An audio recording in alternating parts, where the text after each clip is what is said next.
truly is on go live day, are we able to provide the needed information for commanders to make decisions? Because again, at the end of the day, we are the land force for the people of the United States. So we don't want to inhibit any or create a situation where we're not able to support that, where commanders can't see their personnel and have visibility. The second piece of that is that we're going to do something that would be detrimental to all soldiers as we go live. So we don't want to mess with somebody's pay. We don't want to mess with somebody's entitlements, somebody's benefits. And so how do we ensure that we have done everything we possibly can, that we've gone through the requisite rehearsal of concepts or rock drills, that we've done tabletop exercises, that we have done our due diligence so that when challenges do come, because they will, that we're prepared to handle that. So those are items that I will wake up in the middle of the night and say, did I absolutely do my best to take care of this task? And then have I also communicated that concern so that we can mitigate it when we go live? Because again, there's going to be challenges. We'd be naive to think that there wouldn't be any. But what we can do to prepare ourselves really is to create, layers of defense against those and to mitigate those risks.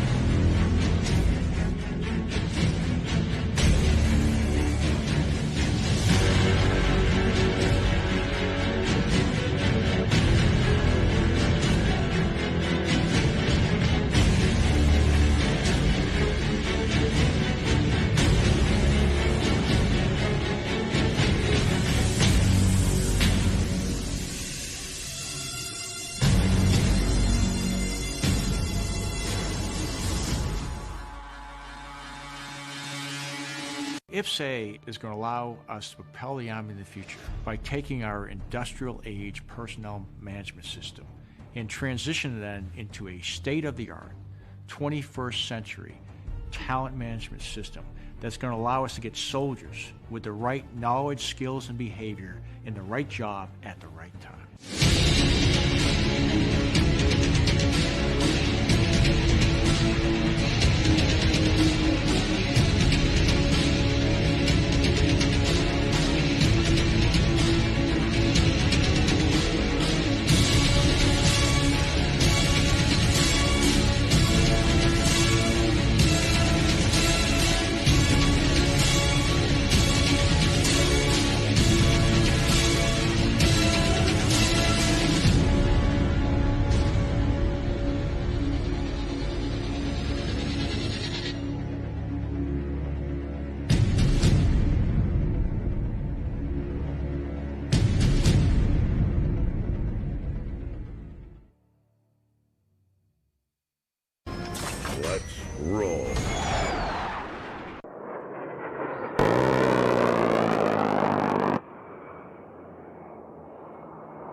You're listening to SGT'S Time on WTF Nation Radio. Man, what a day. It's Friday Eve. I've been waiting for it all week.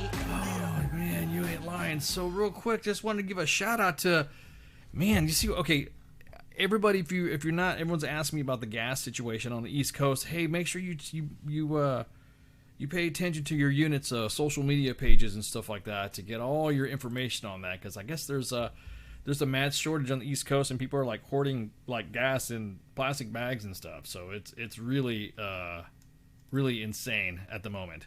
So what are you seeing? Is it affecting where you're at? Nothing. Everything's fine here. Oh, nobody's... the prices went up a little, but it was normal. Like May price raises that we get every year, except for last year back when I was getting like 3 weeks to a gallon. Right. But there's no shortage, there's no lines. So if you're in this area, go to work, you'll be fine. You'll be able to get more gas.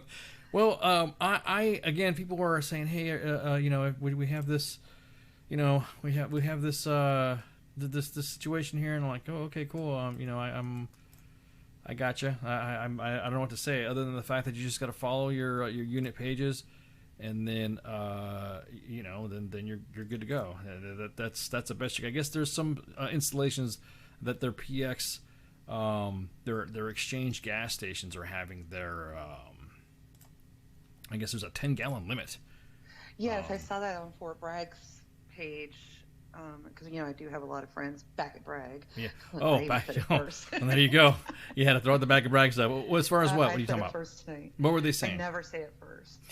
Anyway, I have a lot of friends that are stationed at Bragg, and a lot of so yeah, they like all the gas stations on post will have ran out. Yeah. And they'll get like one full up, so they're like allowing only get 10 gallons at a time, which.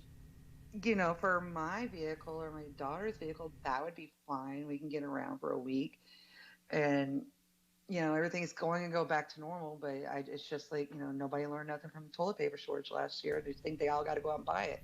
That's another thing too. If everybody was just filling up like when they normally had to fill up, they would have been fine. Right. Yeah, that's the thing that I was kind of just tripping out at. Is like everyone decided to lose exactly that. Back, everyone's doing the back and brag. Okay, so everyone's asking me how come I had different intros and stuff like that. Well, today we have IPPS-A, and IPPS-A is the Integrated Personnel and Pay System. We're going to have the team on here. They're going to be coming on here to discuss all about rollout 3, or I guess the plan 3 or implementation of version 3. We kind of had to throw up some videos to understand what it is. Someone said that how could you hype up an app? Well, there you go. You saw in its Sergeant's Time form its app. So some of the questions that you're going to have here about promotions and stuff like that, a lot of things. Somebody said in the comments, this is the like the way how the S1 got everybody to do their collective training here. Is that what that was? They cracked the code on having close a staff section for training. Well, there you go. I think this is the best LPD ever when you can have it on digits like this, and you can have I'm again ask the questions because there's going to be so much changes to promotions. There's going to be so much changes to the way you're getting paid. There's going to be a lot of geekoid stuff. So for a lot of you veterans out there, that's going to be listening in the second half of the show. It's probably going to go a little bit out, but again, if you're working with the military or you're just tuning in, this would be a National Guard, Reserve, even active duty. Everyone talking about, well, this is going to be an active duty thing. It's only going to be a National Guard thing. Now you're going to get a lot of details from the team that's coming on here, and we're pretty excited. Most of them have been doing this for a while, and this is again for release number 3. So Colonel Gregory Johnson and Lieutenant Colonel Brian Hollandsworth, who you saw on the IPPS-A coffee talk there at the beginning, and then Sergeant Major Gary Krese, they're going to be on here to talk about that. So I kind of have to have specific limitations, and I got to have left and right rules because they're going to be using some of this podcast information for their own LPDs, and I can't go off and start doing my normal ICE Sergeant Major and Spanky's, senior NCO rants and grumbles and stuff like that. So we kind of have to keep toning it down a little bit. So the chats will be looked at. So if everybody starts freaking out about what we're saying in the chats, you're going to be handled. You'll probably be quieted down or told whatever, because this is a pretty serious discussion here, and it's for the Army. It's to benefit the Army, and it's one Army, one soldier, one program, one Army. So. I'm already throwing their buzzwords out. Am I behooving this right, Spanky? Am I caveating this correctly, or not already with those B's and the C's? Mr. Christopher came back. He's been gone a while, and that was the first thing he threw out in the chat. I saw that. I did want to throw out though, if you guys have questions for our guests tonight, put them in the chats. I will keep track of them. Just like it is with any other guest, we try to get to all of them. But we have a specific amount of time we have and a lot of information to put out, but I will definitely be keeping track of them. If there is something they don't get to and you guys really want the answer, I can collect those up and forward them at the end of the show, and they'll get back to you when they can. But we can't keep them on all night to answer all the questions. Right, because Wall, come on, I know tech. So tech people like to talk. If there's something that we have to show off, we have to have our wares displayed. It's definitely in the tech side of the house. I don't mind bragging about. Ooh, I just said it right now, bragging. I don't mind bragging. I how to throw a brag in there. I don't mind bragging about some tech stuff that we get into. So there's probably going to be some geekoid stuff They're going to talk all about it and how a bunch of programs. You even saw the little graphic on there. I'm also going to play another video, so that's going to have it on there. So again, thank you for tuning in. They're going to be on here in about 40 minutes. And so the whole team's going to be discussing stuff. So yeah, there was a little bit of change in the format and how we do the beginning and jokes and all that. So we got to kind of have to, maintain our professionalism here because there's people listening, and we appreciate that. Usually nobody listens to us. Yeah, exactly. And now all of a sudden they want to listen to us. So we appreciate the IPPS-A team for getting us all the links and definitely sharing us and putting us out there on their social media platforms. So again, we appreciate it. So there was a lot of questions. And I guess can we be controversial now? Can we be controversial on a readiness issue? It wouldn't be certain time unless we were just a little. Well, it's just like, okay. So far, what's been the big news this week that's been released? That's gotten everybody a little upset. It's got people a little bit on a. It's the braids. It's wow. I mean, it's holy. It's I'm a loss for words. I don't understand like the backlash on the braids and the ponytails. I don't understand either. I really don't. How did it hurt you? I didn't want to sit there. Well, I mean, I know we did a lot of jokes about, and again, I don't want to get people upset, and I don't want to have any drama going back and forth. But I'm really just tripping out at the fact that like you said, there are individuals who are literally are going apoplectic about these braids and ponytails, and it's not bothering me. It's I don't know. It's not a even. I mean, even if I was still in, right. I wouldn't. It wouldn't bother me. It wouldn't. It'd be like, okay, cool, rock on. What's your take on it, Spanky? I mean, there are people that are pressed. I mean, you've seen the comments from a certain Sergeant Major, and there's a commander's inquiry going on about it. Oh yeah. Now, what happened with that? I mean, can you fill us in? He literally was saying, my opinion. It may be my opinion, but it does matter because I'm going to be on every promotion board at this unit or this, MOS, and he was basically saying if you have a ponytail or a braid down, I'm going to look at you unfavorably. All right. So he's basically had just said, I'm going to ignore the regulation and put my own bias and opinion in on this. So that's just flat out wrong. We can all see that. Yeah. It's just exactly that. It's okay for everybody to have opinion, but you have to a standard to enforce. Right. Well, and the standard's released. Yes, the standard. It is a different standard than it was 2 weeks ago. Yeah, and so you have to learn to enforce the new standard, not the one you liked better. I just think, I don't want to make fun of them, but I kind of want to make fun of them. I see, we have IPPS-A today. We can't really talk about it, but I can talk about what I want. No, I'm just saying. I didn't want it. Well, I mean, because we can go into big rants about this, but. I just think it's real funny how everyone's just really losing their minds over it, and it's really not a big deal. Going back and forth in social media, I've seen members of the main page engaging with the audiences, and they're individuals who are literally trying to say, well, show us the science, show this and show that, even after plenty of panel information, stories being written up, why trashing it. We even had Gabby on here. Your counterpart in the soft world, and she was talking about it, and that was just kind of like really it kind of opened up my eyes. I mean, really, it was just both of your shows, anyways. It wasn't really. I was just pushing the buttons. You guys were the ones that were that I just thought was like, okay, I'm just going to sit here and shut up because I'm not a woman. I've never. I mean, and that just even without. Okay, let's just say. You're not, and you really want to know. Yeah.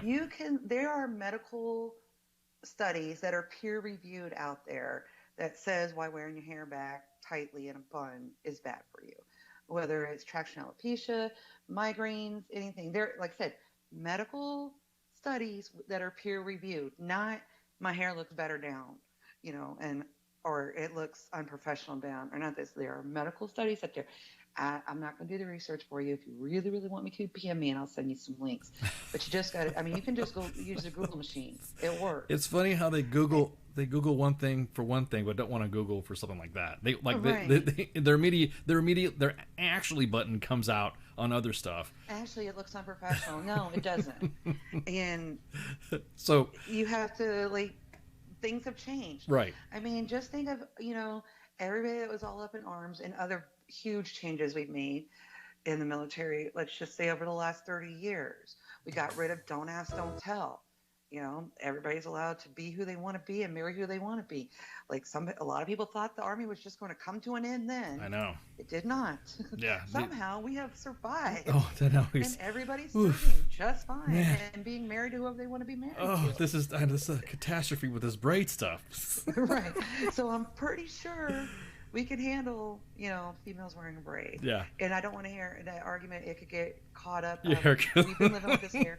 So I think it's fun. I'll be honest with you, and we've been on the line before. We've told our soldiers before on the line, Spanky, take that bun out of your head because you can't fire a weepon when you're in the prone position. Right. Because your helmet's crunched up in your head. Fire in a So, prone yeah. with my hair in red. Oh man, it's just And like everybody would have their buns pulled low. yeah. I just take it Well, out. I just tell them to take it out. Yeah. Tell them to take it out. And I saw another one, and this lady was at the dentist. It was the first time she's been able to lay back in the chair without having to have her take her hair down. Yeah, I think it's awesome. And I was like, and I forgot about that. Like every time I go to the dentist, I have to take my hair down. Just can't get my head back in the, on the thing for them to do what the dentist is doing in my mouth. Yeah, I'm totally for it. Totally for it. I fully support it. I just think it's funny how you got guys that have had like almost zero experience with military. I don't want to say their experience don't count, but it's really it really is one of those things to where look, I don't want to, like I said, I don't want to drag a conversation out, but there was a conversation out there where somebody was literally trying to say it's not fair, nobody really said anything at all about it until something happened, and there were mostly dudes. And I'm as a man, I'm card carrying member of the man club. I was kind of looking to see, okay, what are they complaining about? Let me see what they're complaining about, and I don't see anything to see them complaining about anything. Does that make sense? Dudes, gents, I don't know. homies, Just stop. Yeah, Just get used to it. It'll be okay. I promise something else will change, within the next couple of years that you guys can be mad about. Yeah, right. That does not involve females here. And my other big pet peeve that I'm seeing a lot of, I've really seen at least 4 instances of this already. Everybody has to put their hair up for the change of command. No, it has an example for safety consideration. Yeah, for an exception. I remember that. Yeah, now they're starting now. Not for change of command because you like it better. Yeah, Stop. leaders are starting to say it's a it's almost like using this. We had a bet. I was like, I bet you some tacos. That next month, I said next month. It didn't even take a week. They didn't even take 2 days. 2 days. Yeah, that someone was going to use the braids as a sleeves up or a sleeves down type of thing. Yes. And I was just joking around, and I said, haha, yeah, it wouldn't be funny. I'll bet you guys some tacos that it's going to happen, first of the month because there's going to be some change of command. Or we were just joking about that, and then the next thing you know, whap, now it's going to be, up and down, and now it's almost like sleeves up, sleeves down. I'm kind of perplexed on that one. But anyways, I was going to, it almost feels like I'm waiting for the truck ranters. I want to see them. I want to see them come out. You know what I mean? I want to see them come out and What's going to happen? Yeah, I want to see some truck ranters come and get mad and say, "Oh, this is wrong," and like try to throw the reasons out. Everyone's like, "Well, you get your hair cut in a wind turbine," and like we were saying before, it's like everyone thinks that women are running around with their heads, leaning down into machinery, and they're just going to go. I'm just picturing all this stuff. Well, they're going to get your hair caught in a helicopter blade. Well, a woman would have to be able to jump at least 8.5 feet high, or stand at a specific angle where a rotor blade was going to. And you know what? At that point, if you're worried about your hair getting hit, caught in a rotor blade, the last thing you're going to worry about is your hair or a jump. It'll just get pulled off. It'll gone. You'll be that quick gone. I promise y'all, we can put our hair up like in seconds if situation calls for it. Like, oh, I'm about to go out in this really windy area. Let me tie my hair up a little, because I don't have to wear it like that all the time now, so I don't have headaches, get my hair falling out. Right, but I know how to take care of myself and not die. But but no one's gonna tell you that, right? No one's gonna say or think about your. You're gonna get your hand caught in hand-to-hand combat. That right there was a funny one too. That one's like, what's gonna happen is you're gonna have them being in combat and blah blah blah blah. So we're like, yeah, okay, whatever. So yeah, anyway. I don't even want to like acknowledge that one anymore, because just stop. No, I really I'm not getting to hand-to-hand combat while I'm sitting here entering in transactions. Right. Nobody wants on, to keyboard. Right. I'll be honest. When you and Gabby had that episode, guys, look it up. When we had when we were talking about the change of hair policies and ponytails and stuff like that when it was first coming out, and we had a special guest from the RSoft community.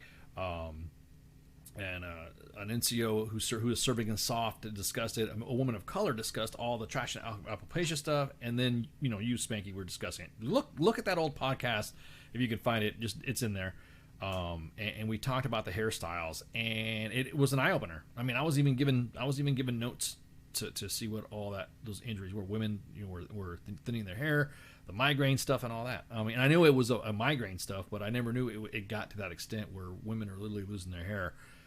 Because of it. So it's not everyone's there's no science to it, and that was some of the arguments that I was getting into. But anyways, and there is science to it. Yeah. Look it up. Yeah, exactly. Yeah, don't start like why you should not have buns all the time. Exactly. I really wanted to, dude. I just like all the comments that are coming out are the reasons why I want to do like more skits. You guys are providing with ammunition for like skits, like almost. I was joking about this, but I was going to introduce it to you guys. I was thinking, you ever hear the Real Men of Genius commercials?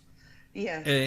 Yes. So I was kicking around the idea with you guys. This was a long time ago, and I was thinking about doing like hang on, maybe let me see if I can find the music here, and then I'll just do it like that. Hang on.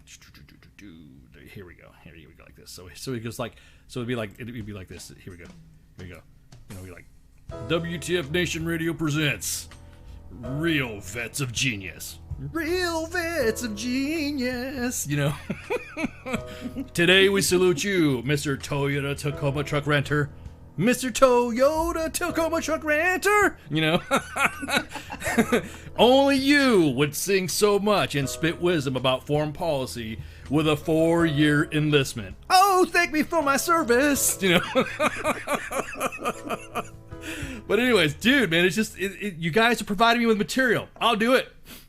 I will do it. I will straight up bust out Real Vets of Genius. This is an idea that we were talking about doing. But I'm telling you, man, it's getting crazy. Guys are just losing their minds over this stuff. But anyways, I just thought I'd throw a little joke out there about that because that was funny as hell. Real quick, I just wanted to give an update. Somebody asked about what happened at Jackson. We do have an update, and this we do. Then this is from the PA. I want to go ahead and read the notes right here for it. So an update from last week's incident where an AWOL Army trainee boarded a school bus armed without ammunition, later released the driver and school children without incident. Fort Jackson Commander Brigadier General Milford Beagle convened leaders from across the installation to assess force protection and accountability and other measures to prevent future incidents. And so we have paused our weapons immersion training while we continue investigating. Although we knew there was no ammunition in the weapon, we acknowledge that others did not know that fact, and our goal was to determine how this happened and what actions are needed to prevent it in the future. We truly regret, quote, this incident and the effect that this is having in our community, Beagle said, and I have spoken with Dr. Davis to express my desire to meet with the parents of the children so I can personally share my concerns for them, and I want to answer their questions and let them know that we are taking actions to prevent this from happening again, unquote. We are thankful for the open dialogue with the Richland County Sheriff's Department and the Richland School District too, and community leaders as well, as we all work together to be as transparent as possible. Collectively, we are working with each other to inform and assist those who have been impacted by this incident. And that was just a recently released a statement. So there you go. That's the statement from Fort Jackson. So it looks like for right now they're just putting a pause on weapons immersion until Right. they figure out. Right. That would make sense. Why Yeah. not? I mean, that would make sense for. Because you don't want, privates running away with weapons from the Right. army and Right. lock down the whole post. Right. Exactly. So, Exactly. All right. So they're just looking for better ways to make sure something like this doesn't happen again. Correct. So they're just putting a pause on that. Now look, here's my thing with that. We have to let the investigation work. We have to let the process go through. General Beagle, but has actually been pretty good in keeping the force and the formations informed about all this. So I think in the end it'll be good to go. I know there's a lot. Everyone's asking how that training was let down by his battle buddies in NCO, and I'm pretty sure the investigation will determine what happened. And General Beagle, I know he's displayed this as well, and also past incidents that happened around that the Columbia community and the Fort Jackson community area. He's always been on top of it and informing the public. So I think that's I don't know. That's all I can say. Like I said, I'm sure more will come. Yeah. I'll figure out a way for this not to. Because, I thought about it. I went to basic, a million years ago. I could have just walked off, at some point. Act like, nobody's. I probably could have just walked off. It, probably been easier in certain times than others. Like, I know that they were doing it when when everybody was like after breakfast and doing personal hygiene or something like that, or whatever. Yeah, that was the word I was looking for. Right. I was going to take a shower, but I was like, there's a fancier word for take a shower that the Army still uses. Yeah, that one. Personal hygiene. There's a there's a doctrinal term. There's a center of excellence of PT schedules. No, you're right. I don't. I'm trying to dust off the cover of my historical book of basic training way back in the day. And we were just marched everywhere. There was a lot of marching. You know what I mean? There was just marching here, marching there. Yeah, but even I remember we would get marched to breakfast, and then we would walk back in pairs, in battle buddy pairs. Oh, see, well, the DFAC and the barracks where I went in basic training were all just about in the same building. So it was literally once you after you did PT and then you went inside, that was it. You went inside, you did your 10 pull-ups, and then you went inside and then ate, and then they made you run, and they're screaming at you, and then you had to hurry up, take a shower. You know what I mean? There were just different basic situations, I guess, would dictate. But again, without knowing any specific details of what is being investigated or where some of the issue was when it came to accountability. So it's really not me for to say. So somebody's saying apply shot callers. I know you're just too close to the fence. Yeah, exactly. They just get it's kind of like the electronic frontier for dogs. So another thing too, it's really that type of environment where you're doing the weapons immersion, that's almost like a FOB mentality. We discussed it. Everyone's asking us, hey, how did you get a weapon? Well, that's just the way the Army is training now. Soldiers got to get comfortable with carrying a weapon and all that, so it's normal. So you really can't expect that. So again, we'll get more details. Second thing, there's been, what was the other one? There's been a lot of stuff being posted from Morgan. In Twitter, and she has been on fire. Morgan's been busy. She's been real busy, and so if you guys been not looking at all the notices out there, there's been some good notices out on Twitter. There's some notices out on the main page as well. One of the things that's really important that there's the Army Career Intermission Program. Did you see that? Yes. Oh my gosh. I wish I had known about this before, but I guess it was not widely used back then. But go on. Well, I saw CIP, and me being a former staff guy, I just think Command Inspection Program. It's time to inspect your paperwork and all that. So it provides a one-time temporary transition from the active duty in the regular Army or U.S. AR/AGR program to the IRR. To do personal or professional needs while providing a mechanism for the return to active duty. Long-term intent of the CIP is to retain the value investment and experience and training that the Army would otherwise lose when soldiers separate permanently. So under the CIP, soldiers will retain certain benefits and then return to active duty again at the end of the inactive duty period. So refer to the documents that are being attached on there, and yeah, I think it's pretty cool. If you guys don't know Morgan, follow her on Twitter, and she's at USA WTFMJ1, but she's also the one that's making sure that all these documents get posted up. The program's open. I would totally use that program. Right. I would totally use it too. Yeah. When I had my break in service, I would have used that. Yeah. I know you would. You would. They did say that if you every month you take off, basically you have a 2-month service obligation.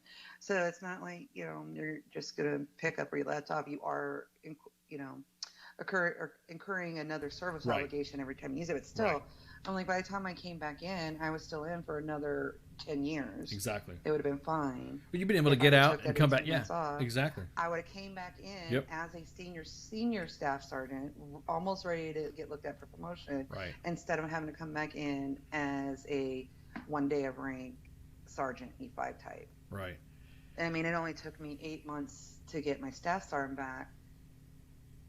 Just enough time to go through all the training, get to a unit, and go to the board. But still, I still had to build up all that time and service or time and grade as a staff sergeant to even get looked at sergeant first class. So it would have been a huge help for someone like me, that had to take a break in service. Somebody said, and I would totally would have done that. Jay, can you smoke weed on the CIP? I don't know, man. There's always that one guy that's asked, can you do this? Can you do that? Can you? I don't know. I don't know. Probably have to inbox Morgan on that one. She'll probably tell you no, because you'll probably have to. There'll be some medical requirements. I'm sure it's kind of like probably more like IRR rules. Yeah, exactly. I guess. Exactly. So are you technically allowed to? No, but that's the way I would look at it. Right. It's like you're kind of like you're still in the IRR. Right. That's how but I would say again, it too. you're just on excess leave, kind of. I guess I don't know. I'd have to read. I didn't read every single word for it. Right. No, I was it's just like, is this new? It is. And I Yeah. was even more mad that it's not new. It's just updated. It's updated. Yeah, I mean, exactly that. It's updated. Could you imagine? I'd have been able to. You'd been able to get out, do work on your degree or something like that, and then come back in, and then. Yes. That's what I'm talking about. That would have been great. Yeah. It would have been. I'd have been able to do that. But man, it would have been awesome. Okay, the next thing we're going to talk about is there's been some of this stuff about sexual assault and sexual harassment report. I guess there's and this is from Haley Britsky from Task and Purpose, and sexual assault reports are increasing again despite Pentagon urging troops not to assault each other. The headline made me think, is this real? Okay, yes, it was. Yeah, I had to. The headline, I was like, oh. It was almost. Yeah, it's like literally It's almost duffel blog like. You know what I mean? The Pentagon is urging us not to do this. Yes. But you're still doing it. Despite the Pentagon urging troops not to assault each other, I thought it was duffel blog-esque, where it's sarcasm to the point on some of their titles, but right. But despite the fact that Pentagon officials have spent years urging troops to stop assaulting each other, see, there he goes again, the way they said it, the military saw 1% increase in reports of assault in 2020, a new DoD report says. So there were 6,290 reports of sexual assault by service members during fiscal year 2020 compared to the 6,236 in fiscal year 2019. So it was a little increase there. But yeah, sexual assault is one of the underreported crime in both civilian and military populations. And the report says, meaning that the number of individuals who report the crime to law enforcement falls short to the number of individuals who've likely experienced the crime. And it's unclear what impact the coronavirus had in a number of the reports or prevalence to the assaults, given that the troops were largely locked down for most of 2020. That's a good point. Right? That's a real good point. Everyone's been locked down. What have they been doing? If they're home, yeah. I mean that's kind of a real good point. When taking into consideration reports from civilian and foreign nationals or reports made by service members about incidents before they joined the military, the Defense Department saw 7,816 reports, 9 reports fewer than 2019.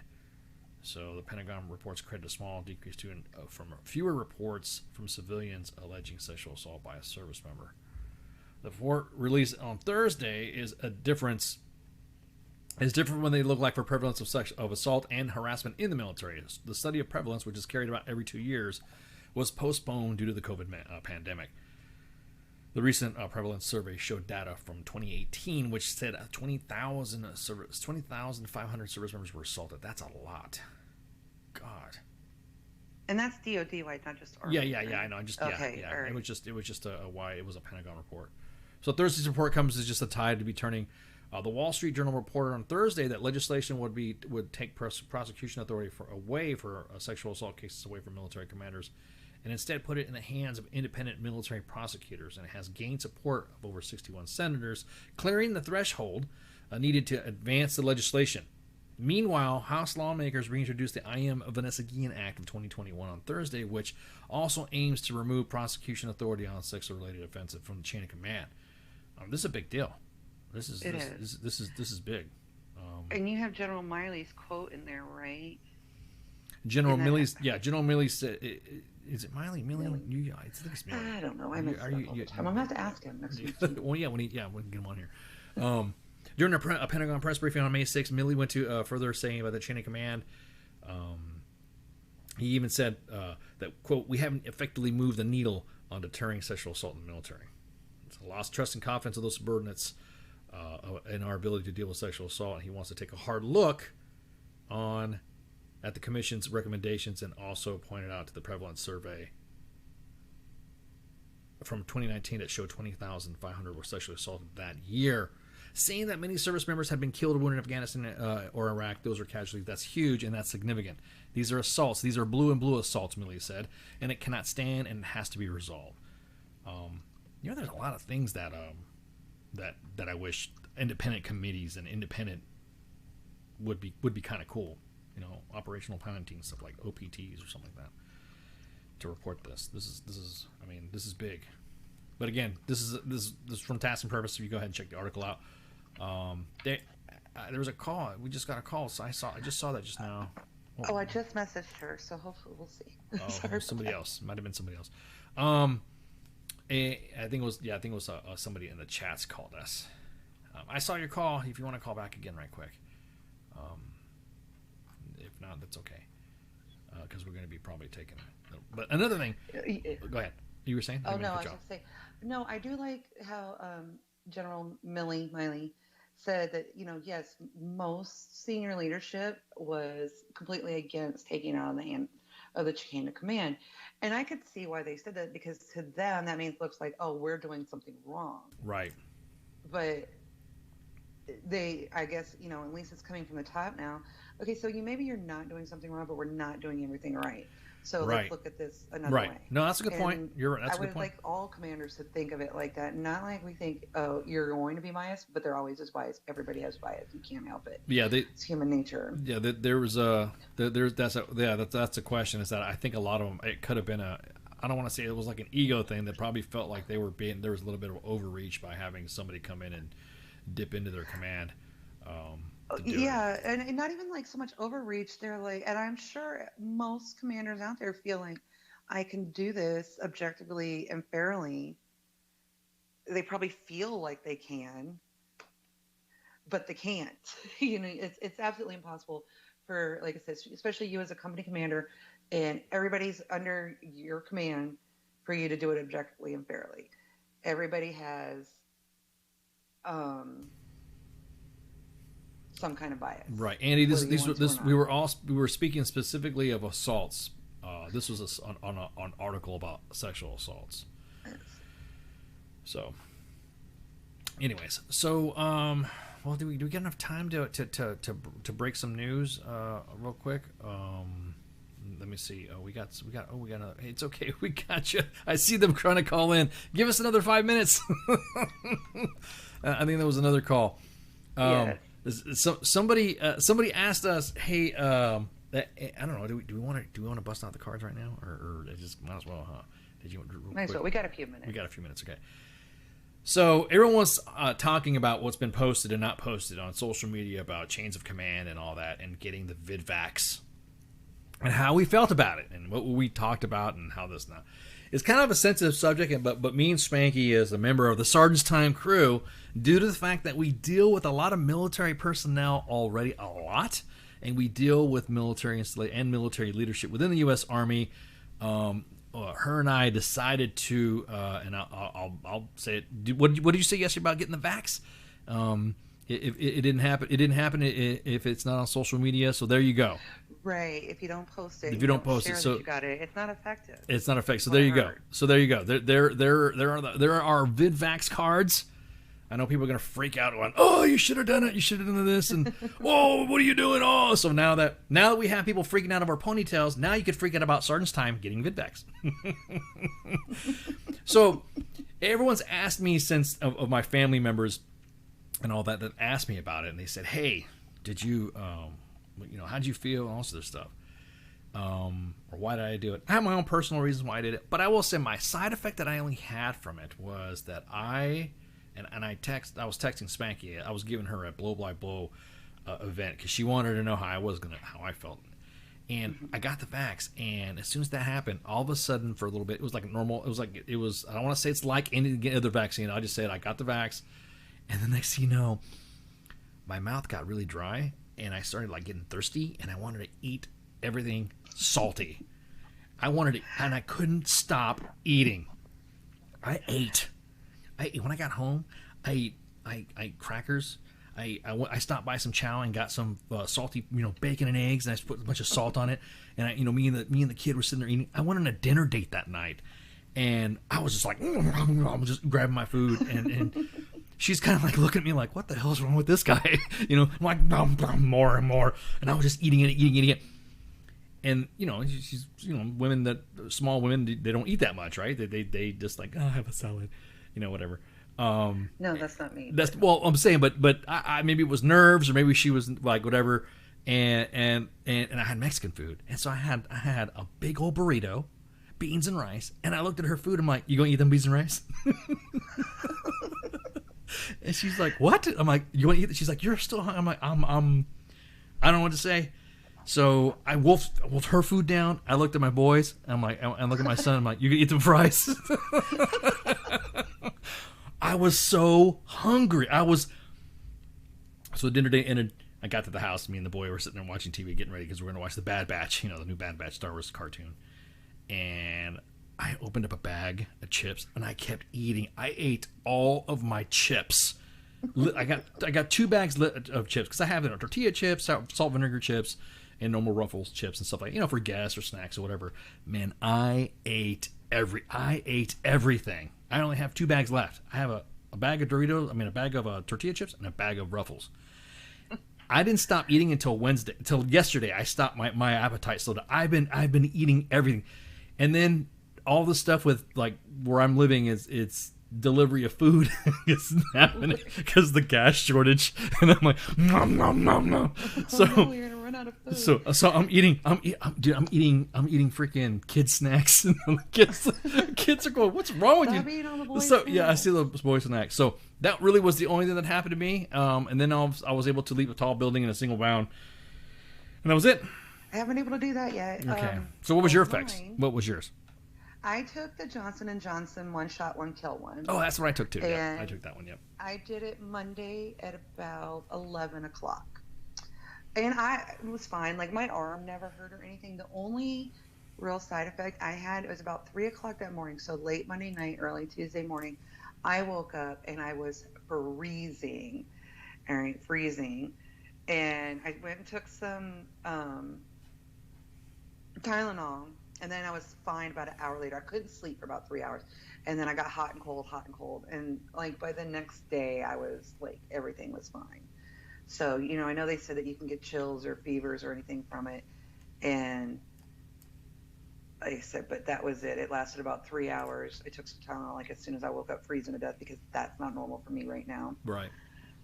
So, I don't know. But you didn't get any appetite? No, but I'm a fat girl and likes to eat anyway.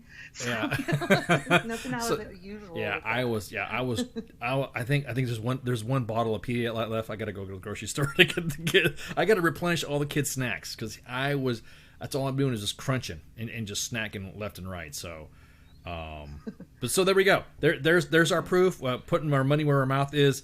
There's already some senior leaders that I was gonna, we couldn't go hang out and do some senior leader event, and like, you got a VidVax card. I'm like, yeah, you know what? Here you go. Here's our card. So there you go. And now it's official. So now we can brag about it.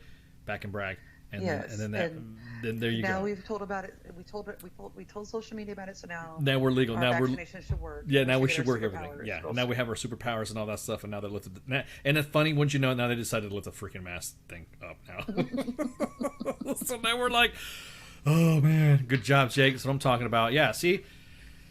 So again, I have my personal reasons, and I also have health reasons too of why I took it. Yes. So that's literally the whole thing. So and I had a friend of mine. I was shooting the shit with him, and it's cool if you don't get it because you don't feel like it does anything, and it's cool if you do get it. If you feel like you need to get it, then it's cool. It doesn't matter whether you get it or not. It's your choice if you want to get it or not, and that's it. There's no. I have my own feelings on it. I'm sure you have your feelings why not to get it if somebody's asking. I don't want to get it. So, but there you go. That was it. So, anywho, yeah. We have a guest. Yeah, we have a guest coming up. So I guess we gotta, we gotta get the guest coming out. So there we go. Anything else? Let me see. I'm going through my notes right here. No, I think that was it for that one. So we'll be right back with our IPPS-A guests, and I can't. Can we say shots? We can say shots. No pun intended, right? Back shots. Right. Yeah, okay, there you go. Back shots. Back shots. There you go. All right, we'll be right back. Shots.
another rocket attack.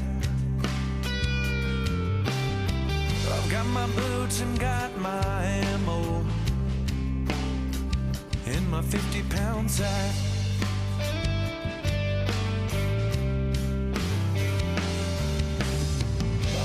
Boys headed to war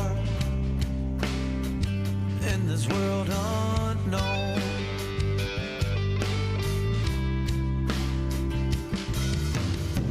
The only peace of mind I've got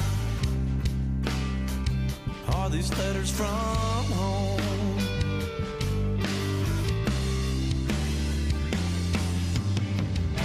Another day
Another day has come and gone. Another night I'm all alone. I didn't think I'd be this far out here. We ain't far from Kandahar.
I am here determined to stop this future atrocity. This station is now the ultimate power in the universe.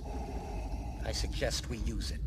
The voice of U.S. Army, WTF Moments. This is WTF Nation Radio. I find your lack of faith disturbing. Everything stated on WTF Nation Radio is to be considered the opinion of the person that stated it, and not an official representation of WTF Nation Radio or U.S. Army WTF Moments. Price does not include tax, title, or license. Some assembly required. Each item sold separately. Batteries not included. Objects in mirror are closer than they appear. If conditions persist, contact a physician. Individual results may vary. Keep out of the reach of children. Avoid prolonged exposure to direct sunlight. Keep in a cool, dark place. And please enjoy the show. Shots. And we're back.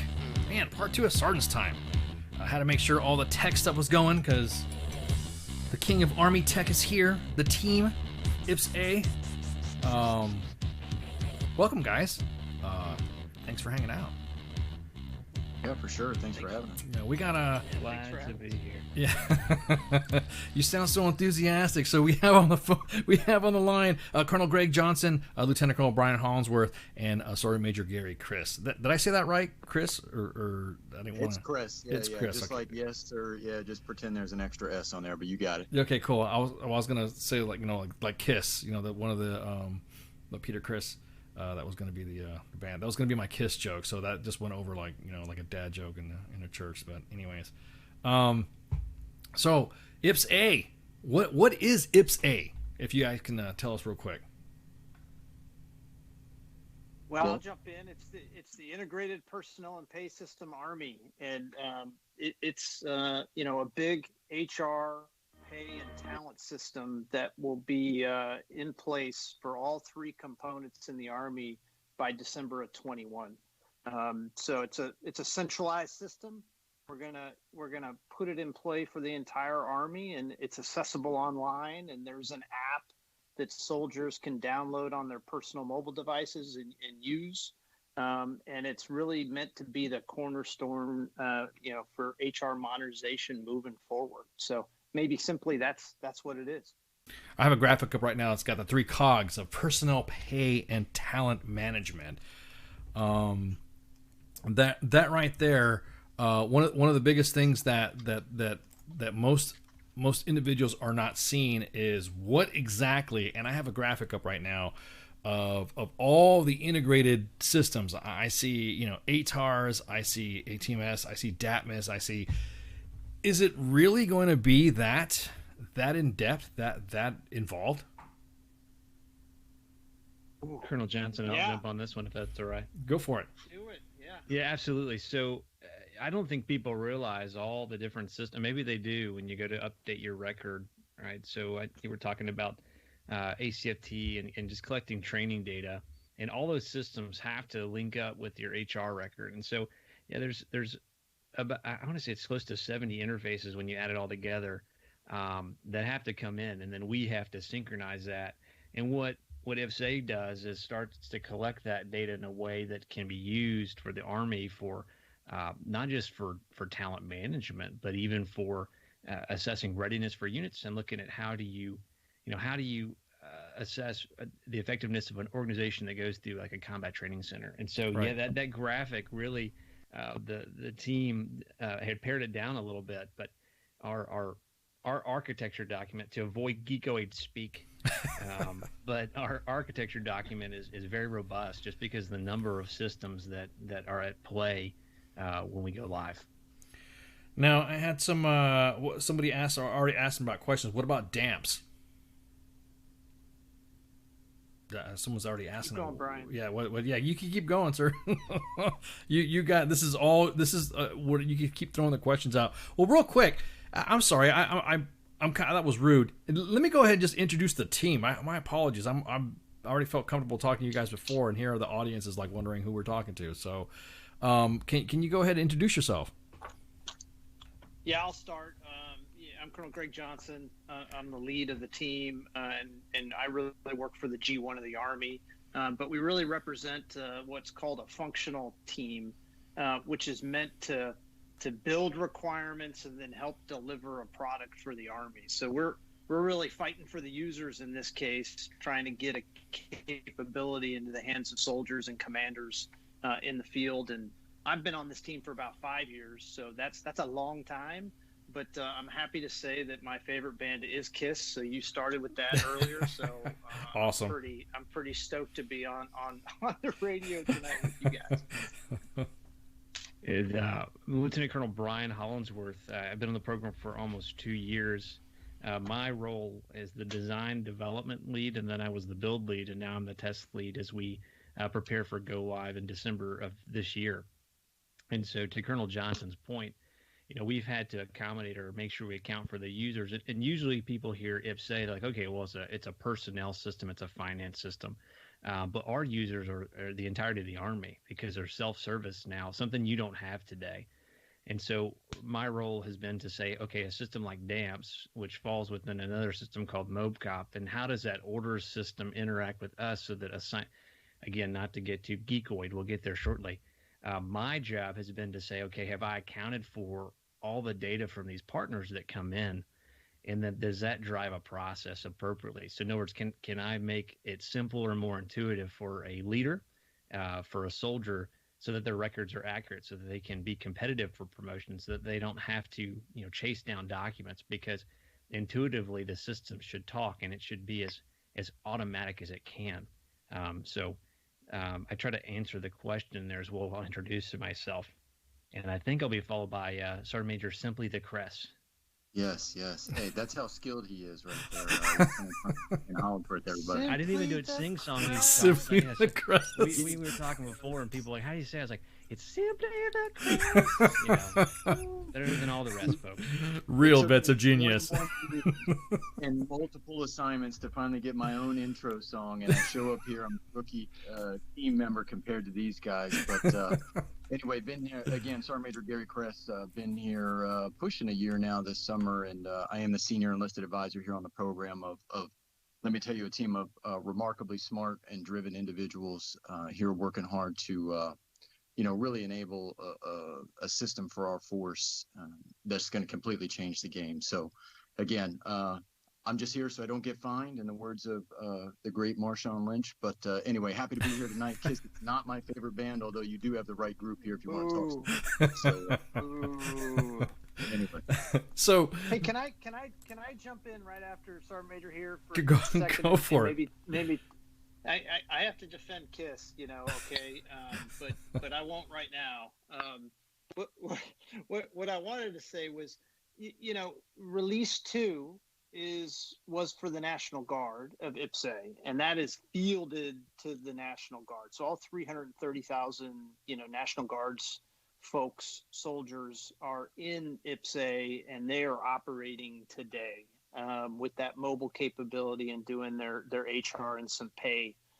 We are headed towards Release 3 delivery in December of 21, which would be for all three components. So we'll add the active duty, and then we'll add the reserves with the National Guard, and then that will be Release 3, and then we'll head towards Release 4, and that's a few years down the line, but that's where we'll add all payroll. So you'll get all the HR stuff in Release 3, the talent management stuff in Release 3, mobile access, but then we'll do all pay in IPPS-A by Release 4, and that timeline is important because as we start to talk about systems like DAMPS, the Army's really on this journey of just continuously modernizing IPPS-A and adding to it along the way. So we'll have, the National Guard has something in Release 2 that's pretty good. It gets better with Release 3 in December, and then we just keep adding capability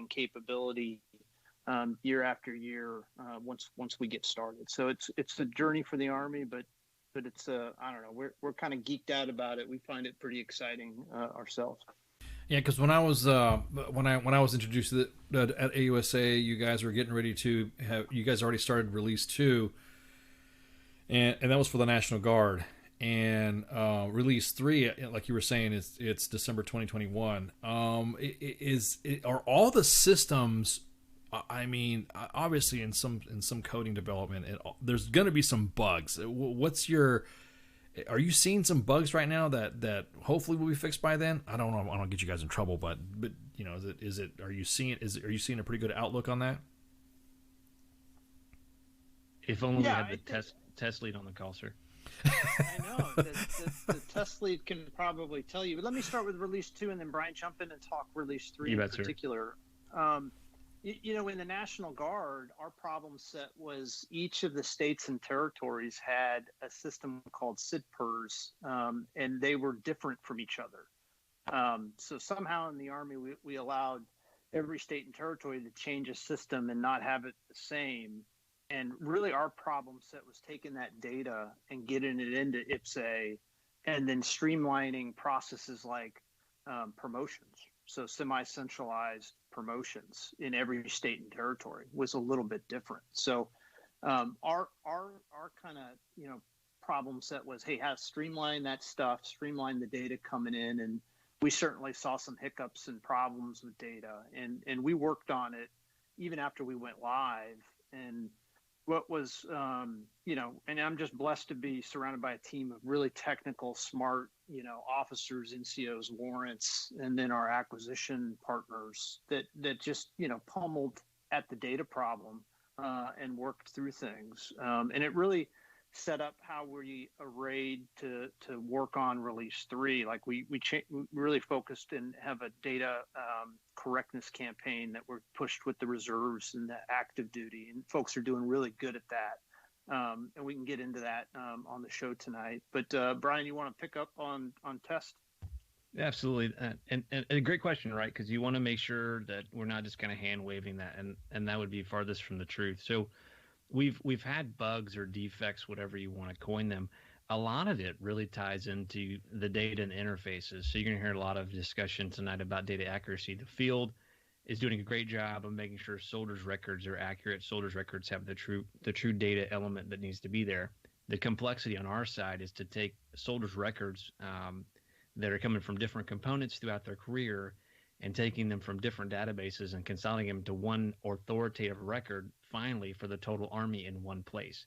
And that's extremely complex. So the majority of the issues that we have, or defects really, are tied to that conversion data piece. As we're going through tests, just so everyone's tracking a program of this scale, we're going to have a 12 months of test with functional oversight, meaning we get to watch the test. So we just got out of 6 months of the developer integration test, which was run by our contractor. We're currently kicking off our system integration test, which really tries or tests those interfaces with our partners to make sure that a file's coming from the Human Resources Command for promotions, for example, that has every little piece of data that comes with it to make sure that promotions happen like they're supposed to and that soldiers' pay is affected appropriately. And so we'll do the system integration test for essentially the months of May and June. And the next phase, as we get to July and August, that's when it's going to be field users who come into town, and into town being Crystal City, Virginia, and they'll be hands on keyboard and they'll be testing the system. So it's somebody coming in who's received the training that every person in the field's going to get, and they're going to go through and make sure that the system can meet the need, and that there's no issues. And then at the last, kind of the culmination for us is our limited user test, and that's where the Army Test and Evaluation Command comes in. And so your question was, are there any bugs? There are. It's just a large implementation of a software is called PeopleSoft, and so it's such a broad customer. I mean, this is the largest volume of folks that will be in a PeopleSoft fielding ever. So 1.1 million users, and so that introduces some complexity. And then when you look at promotions, you look at different components.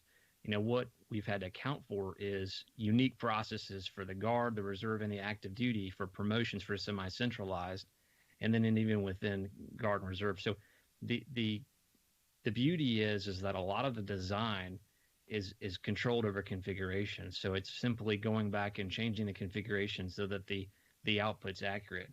But right now, as we're going through tests with functional users, with military personnel, the bulk of it is kind of the quality of the data that's coming in from our partners. And we're working through that. That's exactly where we should be at this point. That's why there is a system integration test. So we're feeling pretty good about that. Now, how are you able to, because during a transition of capability, a different, programs and like you were saying, I mean, I don't want to get too geekoid and the coding aspect of it. It's almost like, Task and Purpose just released a DTS nightmare. We were talking about DTS, and one of the things is the level of approval for some of the orders and stuff. How is IPPS-A going to, because there was a question or comment in the chat as well. Is there something that's going to be rolled out for training on IPPS-A? Because for instance, I'm one of the managers, like how we used to run the old SATS program or how we used to run the old ATARS program, or even DTS. Is there some specific training that is going to be put out for personnel that run it? So that way the end user won't have to worry about having orders delayed or waiting for level 25 authority to approve.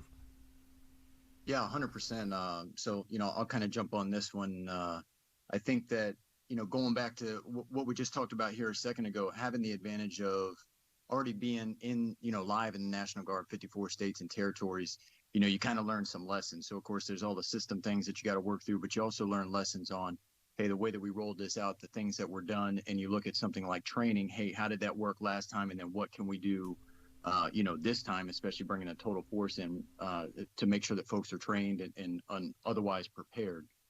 So when you look at training, there's definitely tons of it. You'll have from an HR perspective alone, we have a train the trainer program that's going to have, just under 2,000 personnel that are going to be, spread, throughout the Army.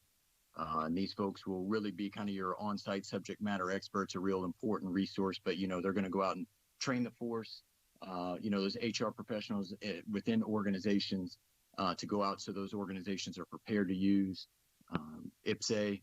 We'll have HR Pro training, so some distance learning, 40 hours, there'll be some hands-on. And then when you look at something as big as the HRC Enterprise, we'll have what we call HRC Academy. Obviously when you're changing all these systems and everything that HRC does and the way that they touch the total force, they'll have their own training sessions. And then you look at, this isn't just an HR program. That's one thing that we always like to stress to everybody. Yes, HR professionals are kind of, going to be the ones using this, in day-to-day work. But this is going to touch every single soldier. Soldiers are going to do all of their, pay actions. HR records are going to have accessibility to all of these types of things. So they need to be trained as well. And so there'll be some user-level training. There'll be, commander leader training. And those HR professionals, again, kind of circling back to that, after they get their 40 hours of distance learning training, they get their hands-on training, then there will be training also involved for, depending on the level, the things that they'll be doing. So depending on what they need to do, roles, accesses, permissions, those type of things, they'll need to be trained in the things that they have to do there. So if that's not enough training for you, I'm not really sure what is. But, 100%, we got a pretty comprehensive approach, right, Sergeant Major? Sometimes it's so much. Sometimes it's hard for me to remember. I almost need like a checklist, like go down and talk about that one, talk about this one. But yeah, 100%. We don't. You can't completely change the game and then just walk away. Right. We got to get prepared. So. Yeah. Right. Well, we don't want to freak people out, though. So, if you're an HR professional, if you're an AG soldier or officer, you're going to have to take some significant training because we really want you to understand how to run this system.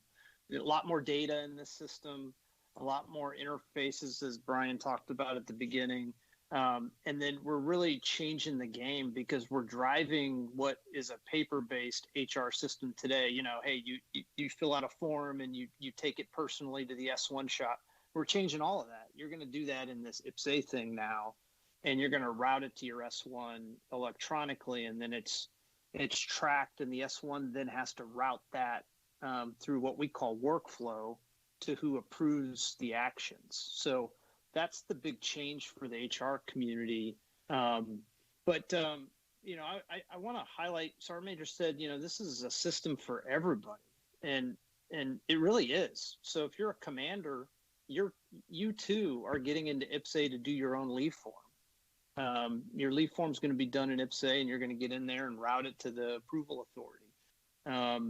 And if you're a leader, we have a 1 hour training course that we'll give you. It's really a in video kind of format. We'll end up putting it on YouTube, but it'll also be accessible off the IPPS-A app.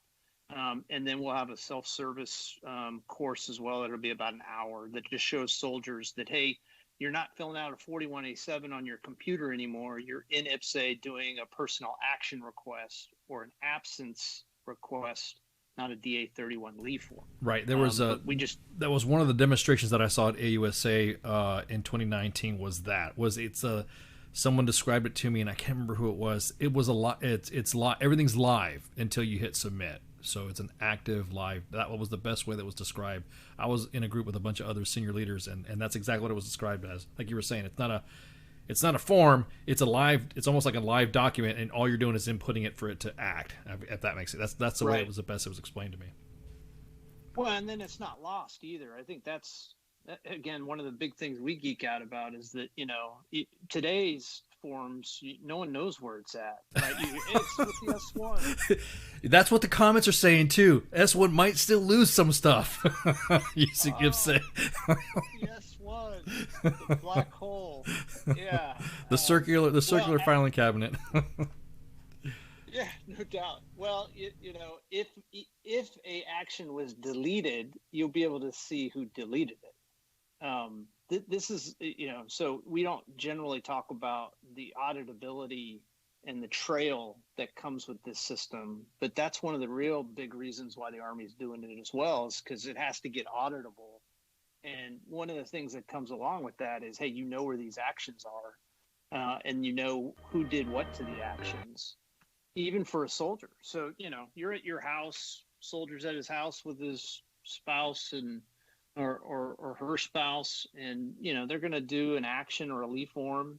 Spouse gets to see it, and then that action's traceable in their profile. You'll actually know where it's at, and so that's another big change. So the S1 will get it to route that workflow, but if it's sitting in the company commander's queue for 21 days, the soldier's going to know.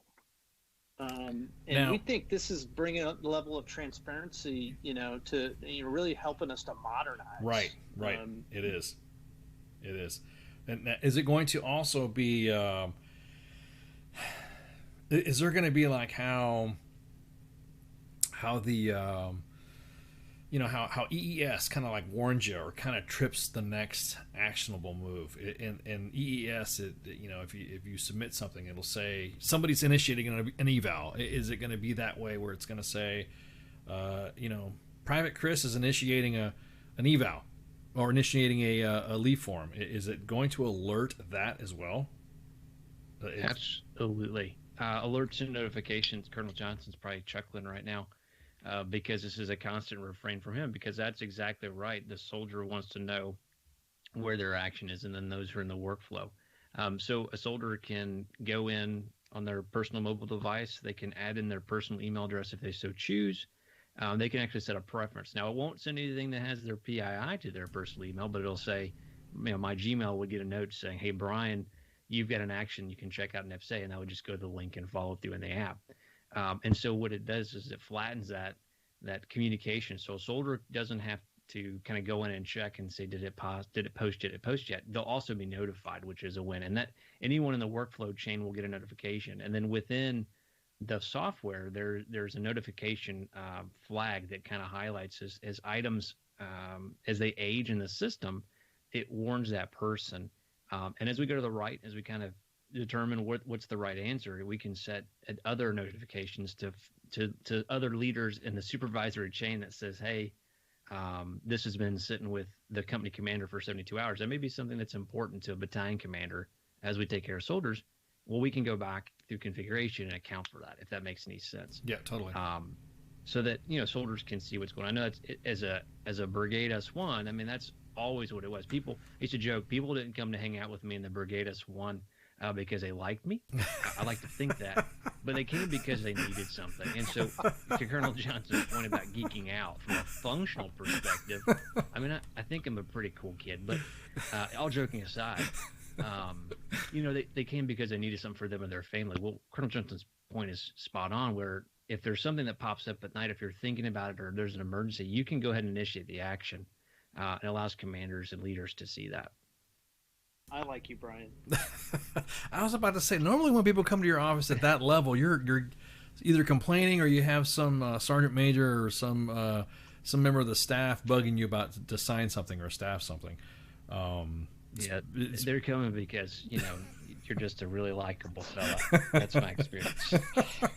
Exactly. Okay, so some of the steps that are some people are asking about gears. Now, has it incorporated gears in it as well? We're getting rid of gears. This is workflow. So you're not going to use gears anymore. You're going to use IPPS-A. So you're going to route your actions inside of IPPS-A. And it's really important that folks really use IPPS-A, right? I have this kind of theory. We're going to be in 2022 live in IPPS-A, and someone's going to send me a DA31 and ask me to approve it. I mean, that's my fear. We see it all the time in the inbox. The leave packets from hell. We see it all the time. In my email, someone will be like, you got to get this approved. Gears goes away and you just do it in IPPS-A. So there's we call it a personal action request. So again, you're not downloading the form 41A7 and then trying to figure out what to write on the thing. You're inside of IPPS-A doing a personal action request and sending that action through your S1, and then it routes up the chain of command. Yeah, and I think it's key to understand why, right? Because some like, well, I really love gears. It's really intuitive. I said no one ever, just like no one came to see me because he disliked me. Absolutely. But at the end of the process and we'll continue, again, release 3s in December, we continue to enhance, Colonel Johnson made the point, there's transactional personnel action requests, meaning if there's a decision made by a commander, when I hit approve on that personnel action request, then it actually updates the soldier's record immediately. There's not a fact where it's approved and then I go back to the S1, they misplaced the same paperwork. Once it's approved, same with an absence request. When I approve an absence request, it's effective dated. So it's ready to go. So on the date that leave starts, all the readiness rosters show up appropriately. Everything fits nicely together. And so that's kind of why we have to move away from gears, other than the fact we're going to kill it. It's the fact that we need to be disciplined to kind of go through that process so that the system can automate it in an automated manner, update a record, if that makes sense. No, totally. I'm seeing acronyms in here that I have not seen since I was, I want to say back in the day. That there is, that to me, as long as you're getting rid of a lot of it, then that's awesome, because it was almost so many different types of systems to use just because it just, and it was 5 different types of spreadsheets and graphics and slides just to show somebody going to school, starting their school, or at the same time, it almost, SATs had an idea like that back in the day, where they're going to try to do commander's training guidance, try to put some MTP tasks in there so that way it could be printed out along with whatever task and tied to it. But the users didn't really know how to use it. I mean, unless you were geekoid out and didn't mind using it, that was really just ended up being a training calendar use. That was the only thing it was used for. Some of the training programs that you have out there is, I'm going to ask this question maybe for more clarification.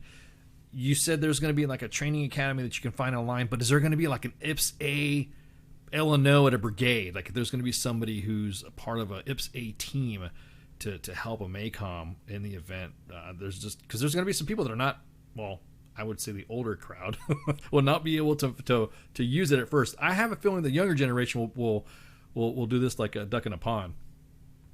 Right. Yeah, I think you're going to have quite a few resources, like you said. I mean, so first and foremost, with all these changes to processes and things that we're doing, you're obviously got to change regulations, and we're going to have a user guide that's going to supersede, so many of these old regulations and ways of doing business. So you have an in-depth user guide that'll kind of be a continuity / how-to book in a sense, / regulation is another way to kind of look at it or think about it. You'll have installation coordinators, you have unit action officers. One of the things that's really exciting about IPPS-A is the CRM, the customer relations module. So, soldiers will have the ability to, go into the CRM, right on their own device and ask questions about, hey, what do I need for this? Or, hey, I'm having this issue, or it could be a technical issue. And so, down at the unit level, brigade will have the opportunity to solve those things. And then there's a tiered system for any further issues to go higher up, to HRC and so on and so forth. So, and then you just look at, just different, again, going back to the T3s, those folks, the knowledge base that'll be shared there. And then, like anything else, I think we get a few months into this thing, each S1 shop, each, G1, they're going to start to get some wizards, right? And people start getting real smart on this. And will there be questions at the beginning? Absolutely, 100%. It's a new piece of equipment, it's new software, but I think, it's pretty fairly intuitive. And again, the amount of resources when you look at just these few things right here, I think there'll be plenty of reach back capabilities for folks to get information. Yeah, and just to add to that, there was one other group that the program is working through. It's the over-the-shoulder support. Just because we like other acronyms, so OTSS, along with our T3s. Okay. And those folks are of excellence. The intent of them is to be exactly of excellence. Is to forward position them.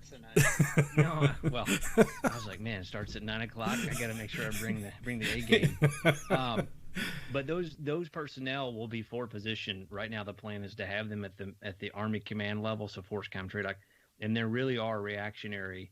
But there's going to be there's an element of over-the-shoulder supporters who are back at Crystal City who are providing feedback through the T3s, because what we want to do is ensure that as we answer those questions, that refines the training product, right? So it's not me just answering a discrete issue for you will use your favorite installation of Fort Bragg, because I see that in the chatter that was coming up. Of excellence. So back at Bragg, if they've got an back issue at Bragg, of excellence, then we can reach out to the over-the-shoulder trainer. But then they're also feeding it back for knowledge management, and then that gets captured in the CRM knowledge base, which means when there's a question at my beloved hometown of Fort Polk, then they can go back and get the same answer, right? So that helps ensure consistency with a program affecting this many people. And then there's one other tool that's kind of neat. That when we go through and do training, we have these things called user productivity kits. And what that actually does for the user, it walks them step through step what they're going to do in the system. So if you go live and on December 22nd, somebody didn't take block leave and they're there ready to field IPPS-A and they don't know how, they can go through and find the actual action, and it walks them through step by step, which is huge. And if there's a miss there, that's feedback to the program. Then our training team builds out the content, and then we just continue to refine. So it's kind of a defense in depth, if you will, of training on the front end where we do the trainer, and they're the ones presenting the content. And as we get closer to go live, we have over-the-shoulder supporters, and then after go live, again, that cadre really is providing feedback to refine the training product. Because it isn't like we go live in December, then magically we're good. Right. We've got to continue to train, and then Colonel Johnson, and he's really been pushing us to work with the institutional training environment down at Jackson specifically to make sure our 42s coming out of AIT are trained. So, yeah, I was going to highlight that we've set the curricula for if you're an AG soldier going to initial training or officer training or NCO training, you're getting IPPS-A training starting September, October. So by the time you get to December, January graduations, those folks are being, exposed to IPPS-A. And, as we iteratively get through those training classes, more and more folks will start to feed into the force, getting that, training out of the schoolhouse. But, really important that train the trainer concept for us is creating super Uber users, Uber super users, whatever you want to say. Oh, yeah. I met Captain Akani, who was back in the day, he was the talent management support officer, and his story, he came to work for IPPS-A because he said this needs some work, and somebody said, oh, okay, well then come fix it.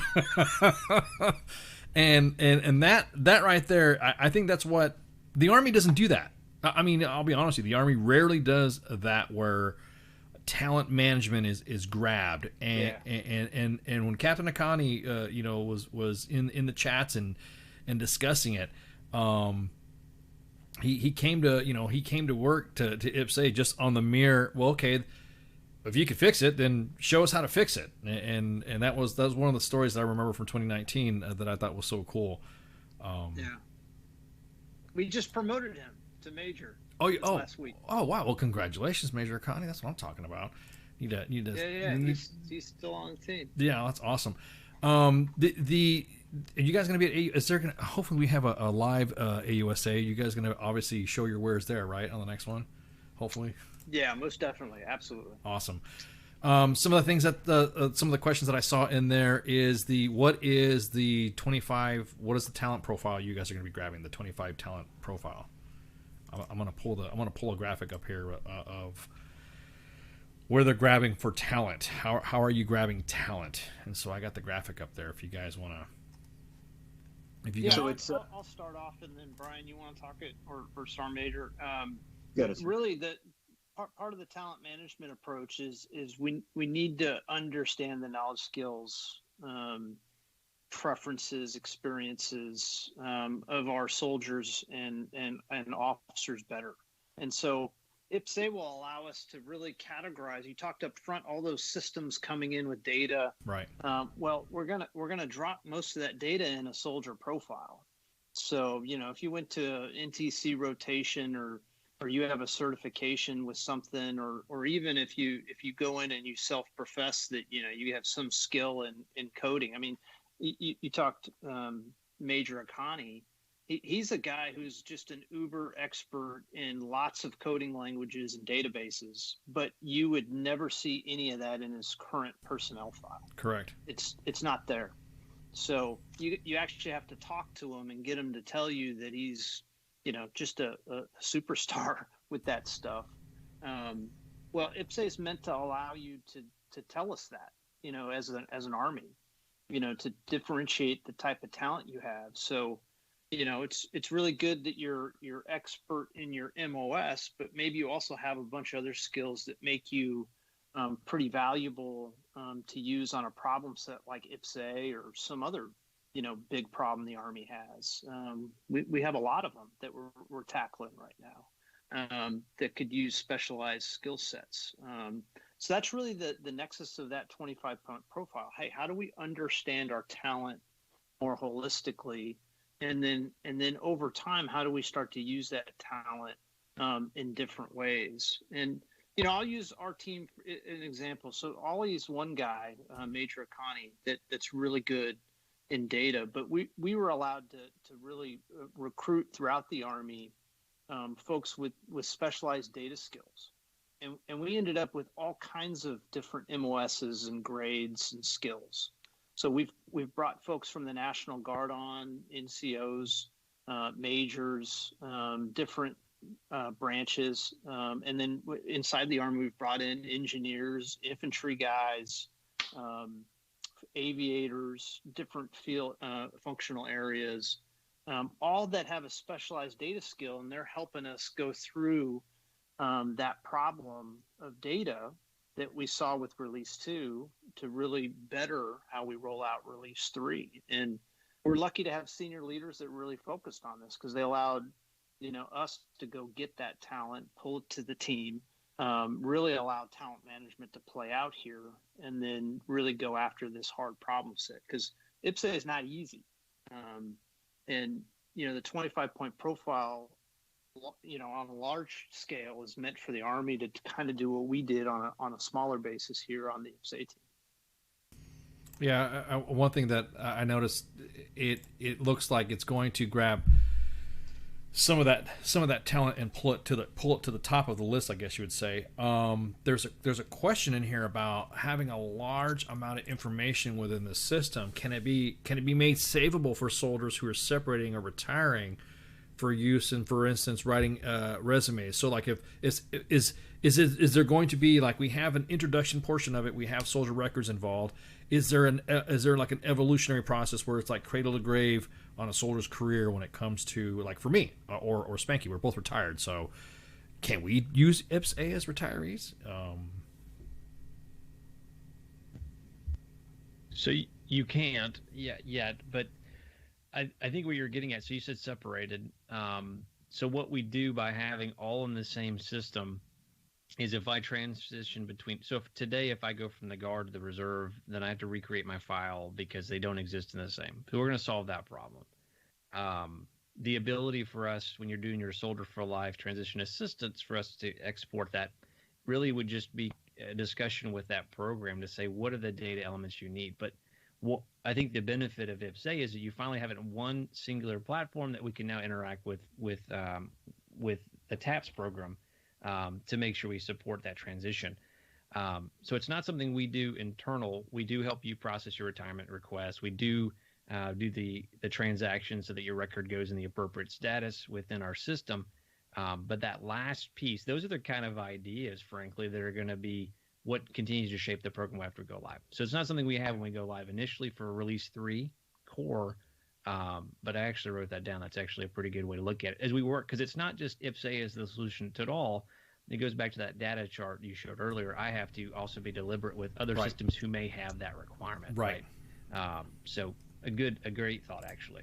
One of the things, and this is my question now, is that there's a lot, since we deal with a lot of veteran groups and veteran service organizations on our end at U.S. Army WTF Moments and WTF Nation Radio, is that's my biggest thing, is capturing a veteran's information or capturing a soldier's information going through the SFL TAP process. So that way, when it's done, IPPS-A, or maybe a continuation of IPPS-AR, maybe IPPS-A Army Retired, I don't know, maybe, or ETS, or throw another of excellence quote on there if you'd like.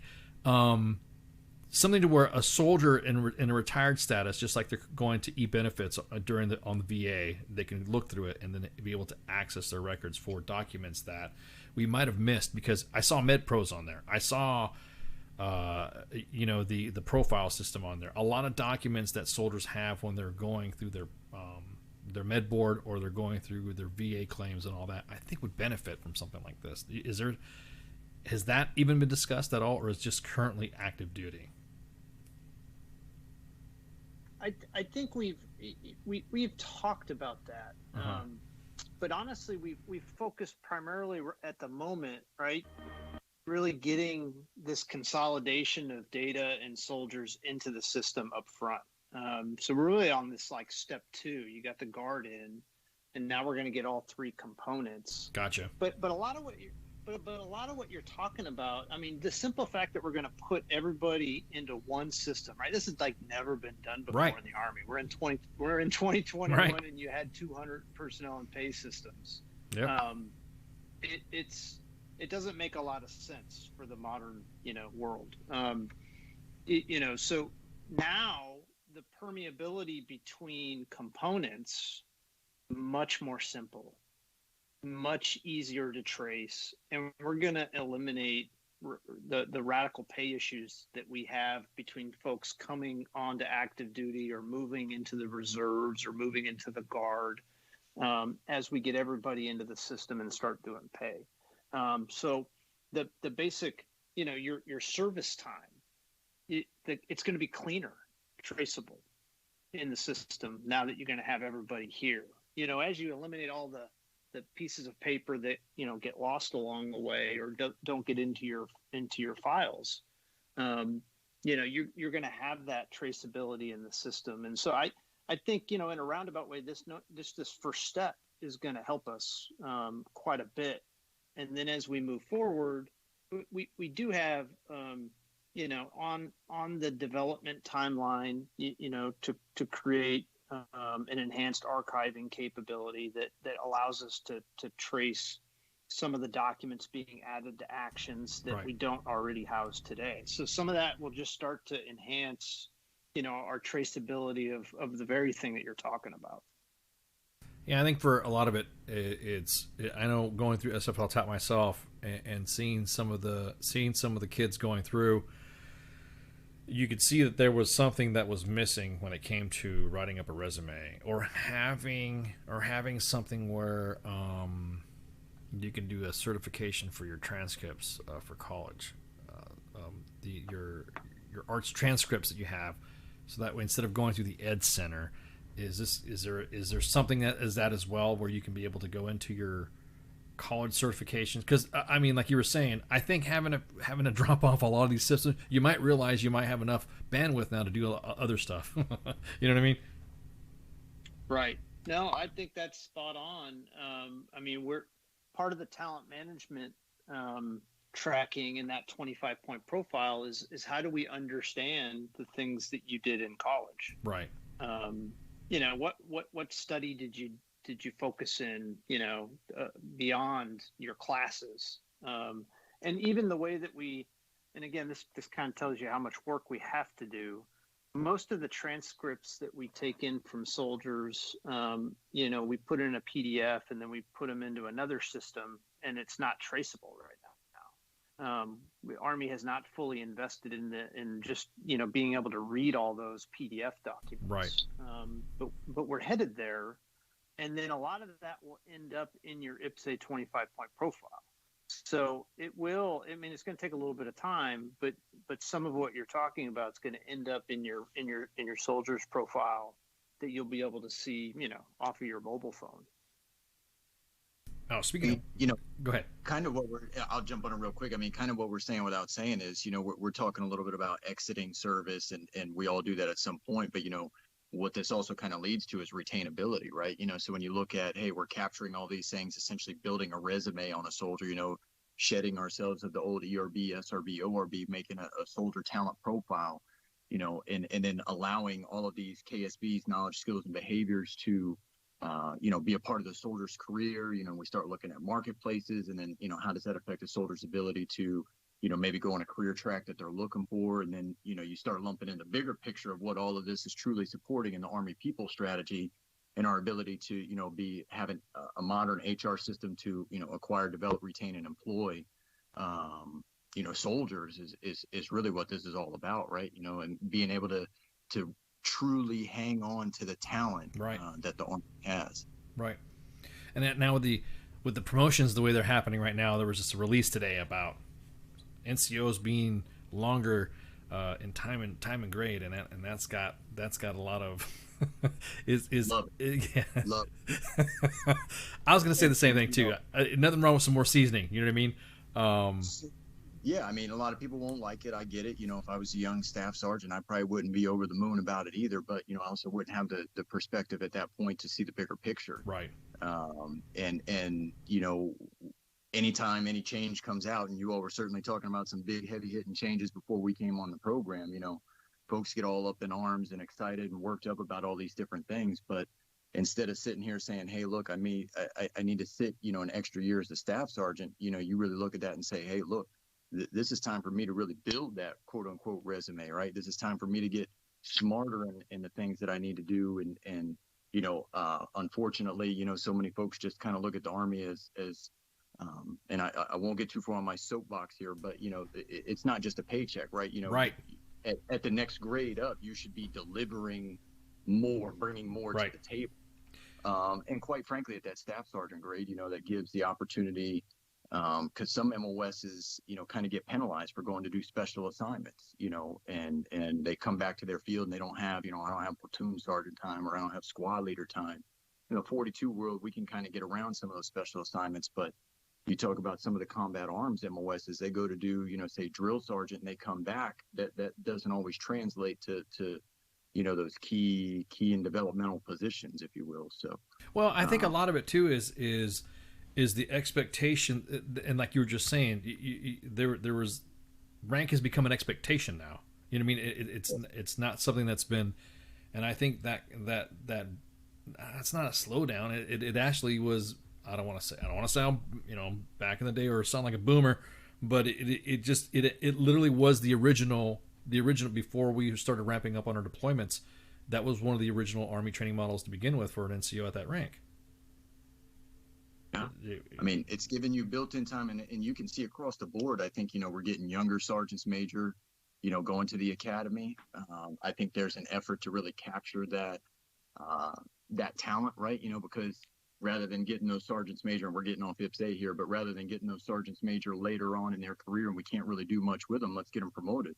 The thing about this is, hey, that extra year, go ahead and get get that seasoning, build that, build that soldier talent profile up, and make yourself more marketable. Now with that, to add to the records, how easy will it be to add a records? Like, say for instance, I download the app, which you can download it from where right now? Where are some of the places you can download it at? So you can get it through Apple Store commercially. So if you go to iTunes, if you're an Apple user, it's there. I think Google is still vetting the app. So is that the right word? Vetting. We're gonna call it shade. We're gonna throw some shade their way. We know they're a pain in the butt. Progressive as the great CW5 Troy Skaggs, who's down at Jackson, who are pushing the envelope. But for those, you can actually get the Google cred's hard. Yeah, the Google cred's hard. It was hard for us to get them on Google Play as well, and we're like, really, Apple Podcasts had no issues. Why won't you guys, or why won't you guys able to help us out with some of the apps? The other place you can get that. So if you have an Android device, no judgment here.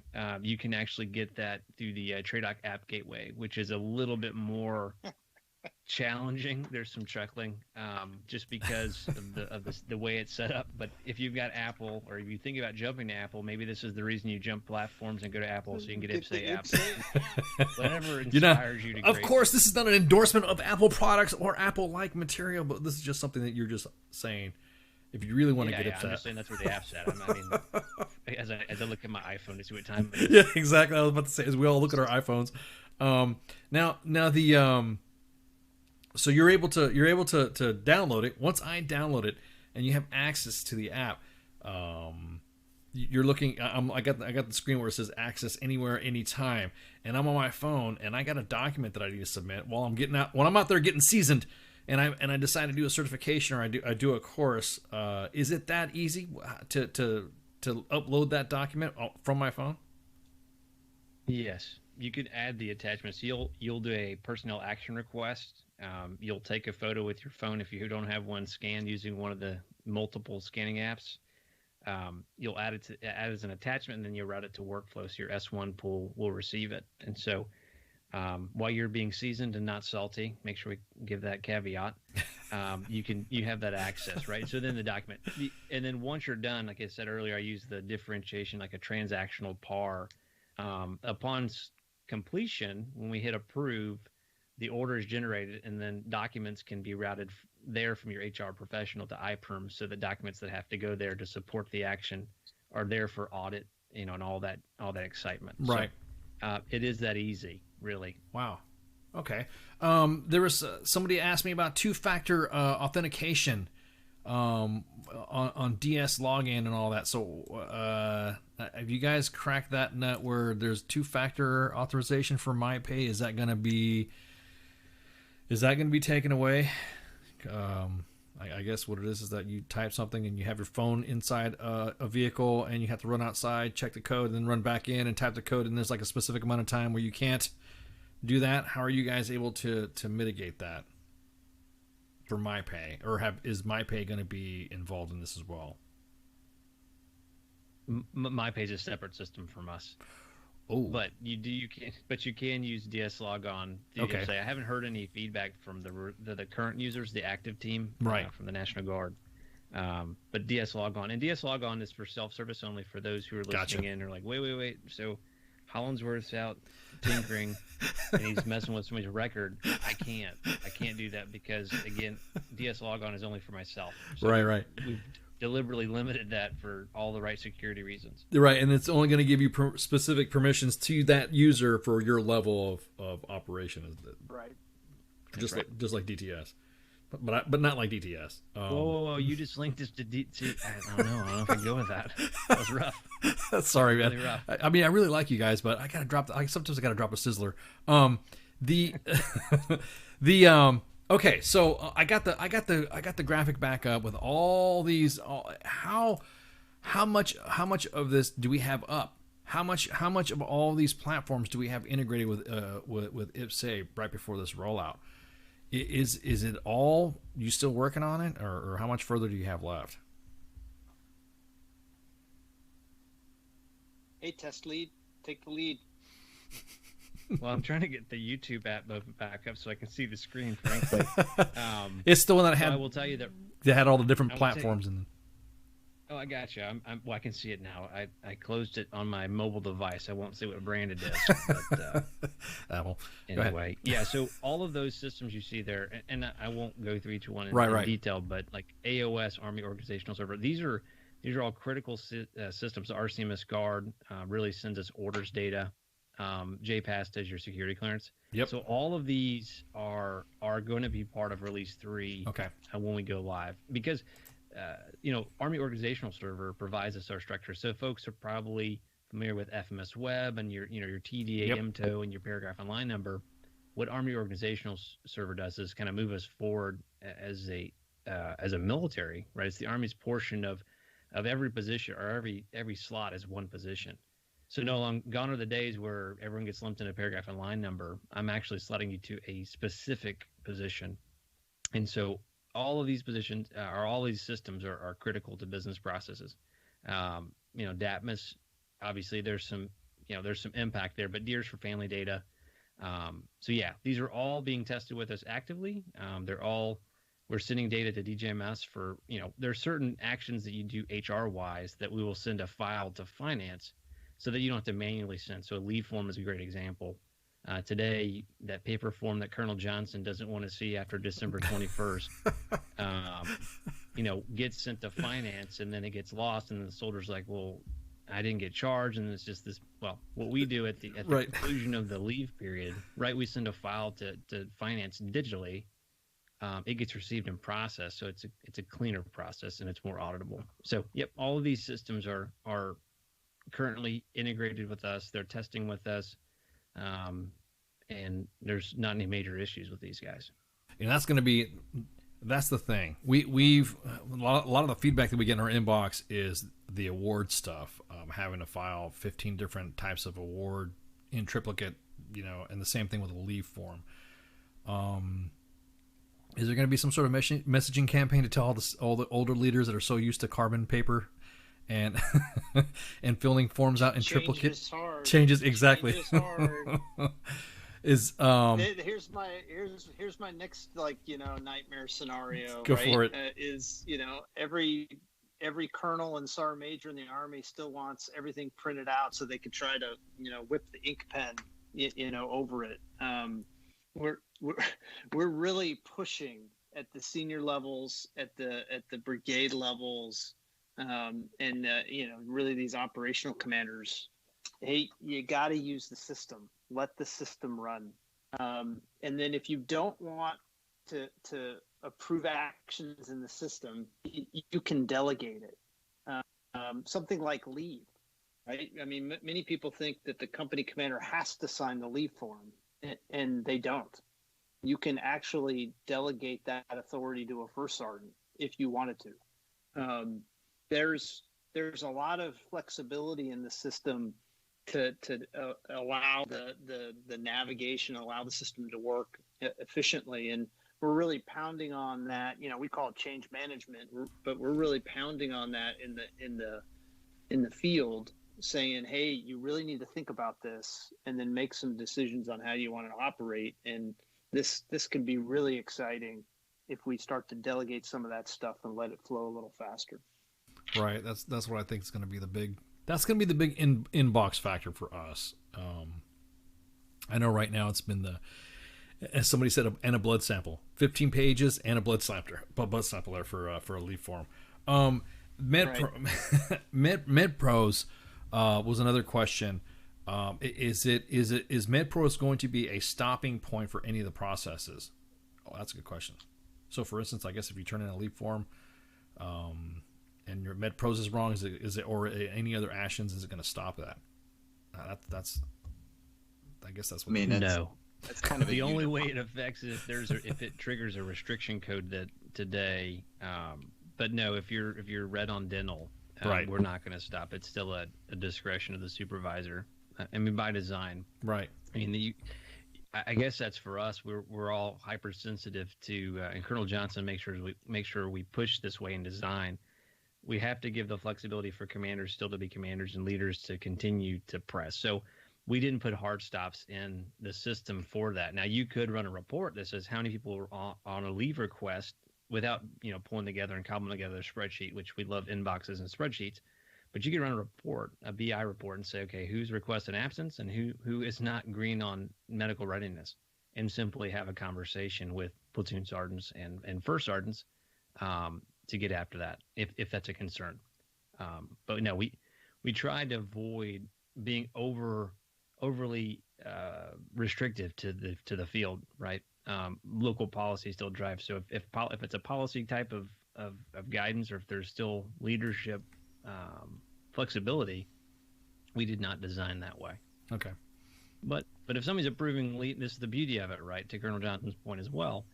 If Hollandsworth's just going rogue and be like, F it, I'm going to approve leave. Well, I can go in there and see that Hollandsworth approved it. Or if I've delegated it to you, right, I can see that you went in. So we both get to go see whoever wants to have a conversation about being seasoned. It's a seasoning opportunity, I guess. Transparency goes both ways, right? Right. I mean, it's going to make some people a little uncomfortable, I think, especially, hey, just the older way of doing things, right, is not having that level of transparency on where actions are, who's saying what on actions. When you modernize, this is kind of what comes along with it. Gentlemen, thank you guys so much for hanging out with us. This is eye-opening. I know we can talk all night about this stuff because there's other questions that I have too, but we're limited on time and also your guys' schedule too. We only promised you a little bit. Thank you guys so much again for hanging out. You guys are always welcome to come back to shoot the breeze with us and give us an update. Let's do it. You want to talk about some more seasoning? Yeah. Hey, you can always use a little bit more. Exactly. Nothing wrong with salt either, Colonel Johnson. There's nothing wrong with some salt. Just not too much. Right, exactly. Colonel Johnson, Lieutenant Colonel Hollandsworth, and then Sergeant Major Krese, thank you guys so much for hanging out with us.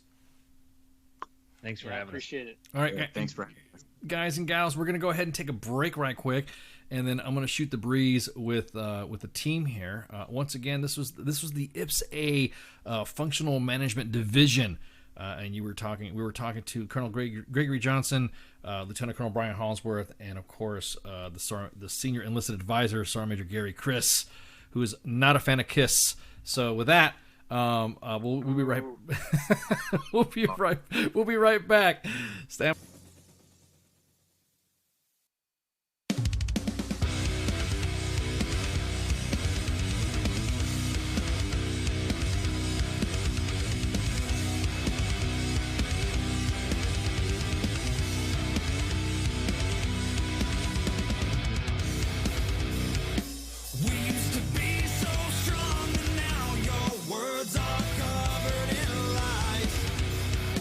Is there a reason for us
voice of U.S. Army, WTF Moments. This is WTF Nation Radio.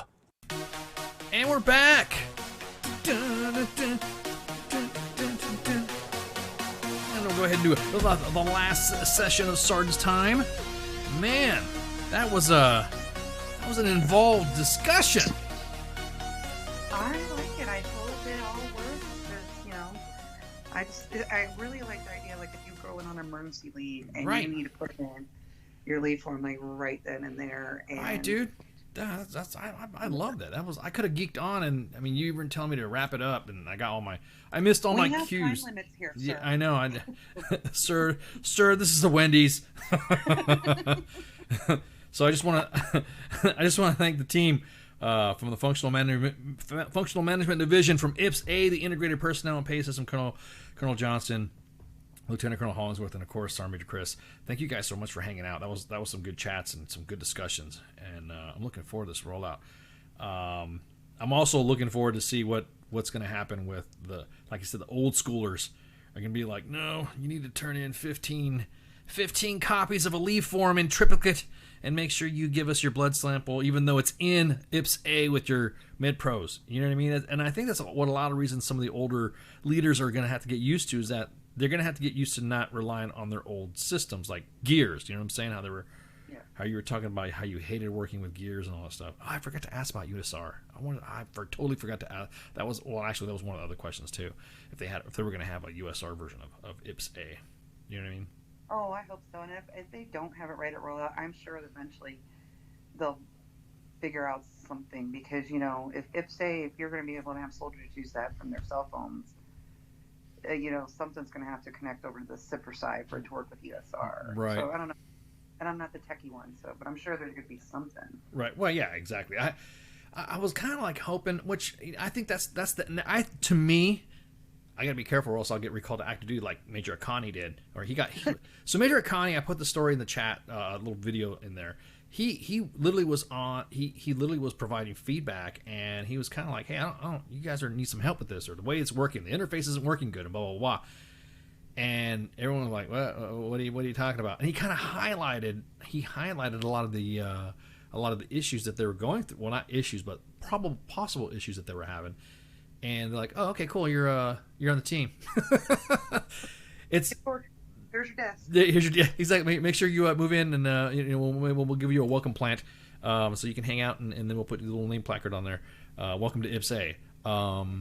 But that was something that I would like to see. It would be for instance, I'm on IPPS-A, and I'm playing with the, and doing all the apps, and I'm getting ready to retire, or ETS, and I have something that translate, like Kaz said, that goes into something to move into your records to say, okay, look, now this record is going to go into the VA system, and now that record's going to go into this system, and that record's going to go to your TRICARE for life, or VA medical, or that's going to go into, I mean, kind of like it's at that point when you retire ETS, IPPS-A explodes different.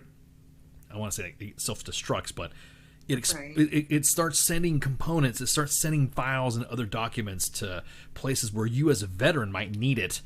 And then bam, oh, well, you need to get a GI Bill. Well, here's because IPPS-A used this program, and it sent your Army record, your school training, and that way you can get your transcripts translated into a how they recalculate your military experience into college credit, something like that. Or it could give you a basis of a hey, this is what it looks like with a what a resume would look like. You know what I mean? And it'll click into, because remember when we did SFL Tab, they told you need to do a LinkedIn account, and this is how you do a LinkedIn account, and this is how you need to put your LinkedIn in. That's why everybody who retires from the military's LinkedIn account looks like the NCOER. It's performed this many and did that much and was responsible for this $1 million worth of equipment. So I'm just kind of thinking that they should have done it like that. Well, again, they got to start somewhere. Yeah, exactly. I'm gonna shut up so that way I don't get recalled to active duty and or have a little desk there. A little desk with my Major Khan is gonna look at me and go, "Sup? Opened your mouth too, huh? You're talking crap on the system, right? Okay, wait, well, Okay, Ken, go ahead and here's a coffee section. Here's the coffee bar. That's what I'm gonna ask too. Do you guys serve coffee Bustelo? And then we'll be good to go. We're gonna do some housekeeping. So again, today you heard the team from IPPS-A, the Integrated Personnel and Pay System, Army. And then on Monday we're gonna have Nicholas Ron. He is spelled R-A-H-N, Ron. Air Force veteran, CEO of Warriors Next Adventure. He'll be on to talk about their cross-country adventures. Warriors Next Adventure helps veterans overcome PTSD through recreational therapy and new adventures. And then Tuesday, Carter Bass is going to be coming on, and he is the producer and writer known for How I Met Your Mother. That's what I'm about to say, man. That's like pretty cool. He'll be on to talk about his career and what he has works in the future.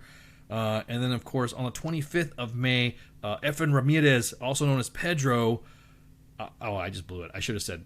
And he's also known as Pedro because I was supposed to read a whole list here. But he's appeared in diverse roles as in ER, American Dad, Judge and Amy, The District, Mad TV, and Scrubs.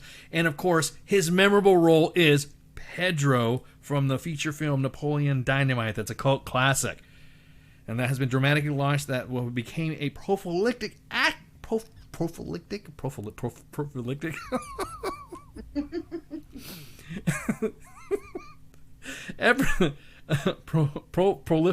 Prophylactic. Why did I say prophylactic?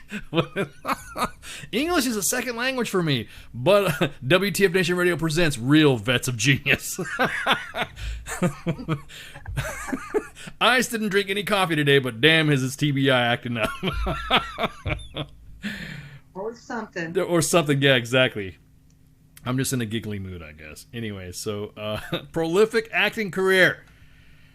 Efren Ramirez currently resides in Los Angeles and New York, and when he isn't filming, he's spinning records as a guest DJ in clubs all across the country. He has published his first book, Direct Your Own Life, and he's recently returned from a USO tour visiting our troops in Bahrain, UAE, Dubai, and Africa.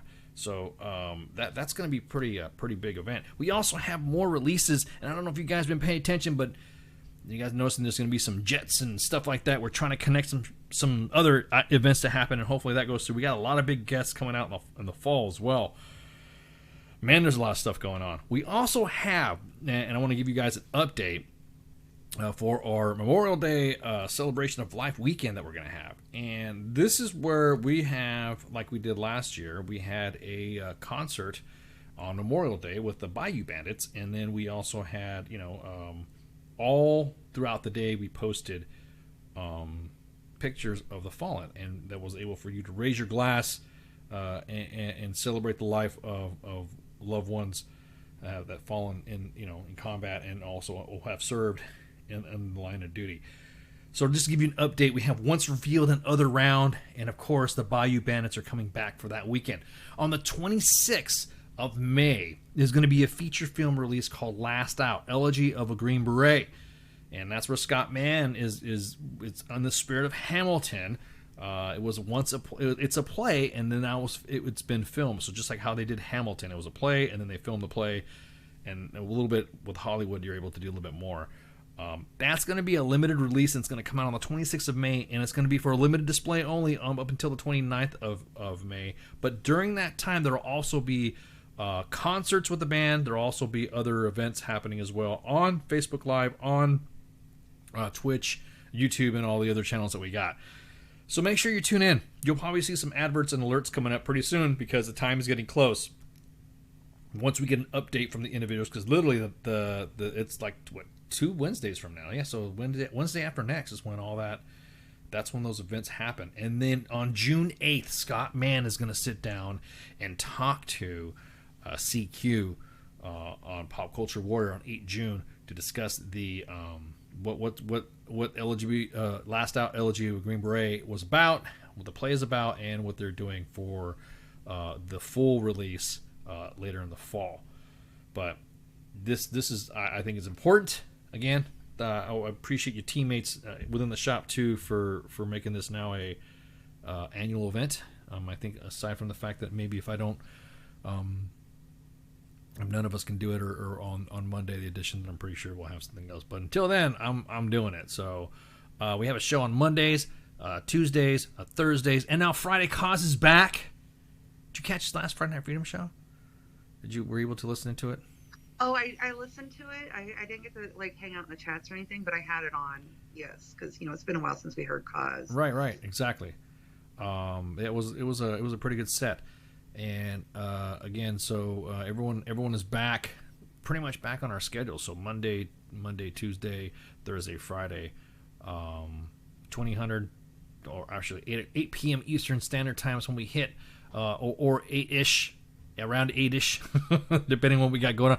We were a little bit delayed today because we wanted to make sure all the tech work, and I made sure all the stuff that IPPS-A was squared away on as far as the connectivity and also all their products that they had ready for display. Thank you guys and gals for hanging out tonight, and don't forget that you could download, or if you've not caught this on any of the platforms, right now we're broadcasting live on Twitch, YouTube, Twitter, Periscope, and the 2 Facebook pages on U.S. Army WTF Moments and WTF Nation Radio. So this is all happening live right now, also on the TuneIn app and also at WTFNationRadio.com. Just click the little play button on the upper right. What else? Did I get everything? Did I get everything? Everything good to go? Everything's I think that was it. Well, I hope you guys and gals have a good weekend. And other than that, you got anything for me, Spanky? I know. No, just join us tomorrow with Kaz and Pookie. Yeah, join us tomorrow. Yeah, at 8:00 with Kaz and Pookie. Again, I know you.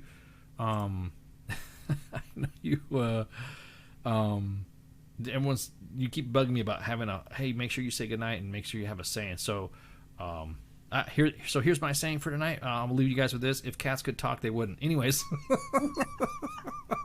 Y'all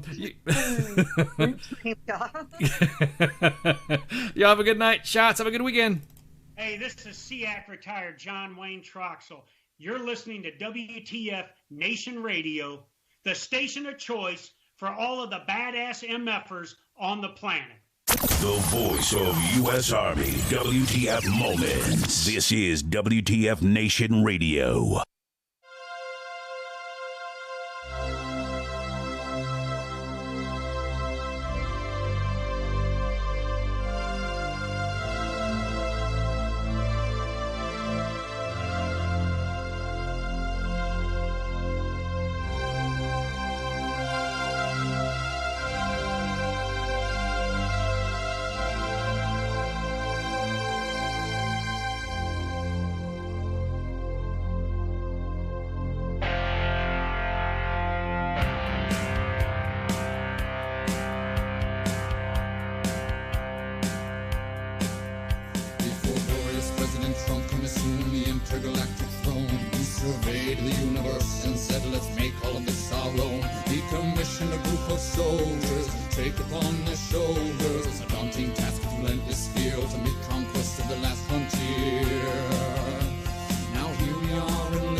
Intergalactic horse, and we'll ride into the sun, yes, into the sun, where we'll take the day by planting a flag right there at its source. Space Force.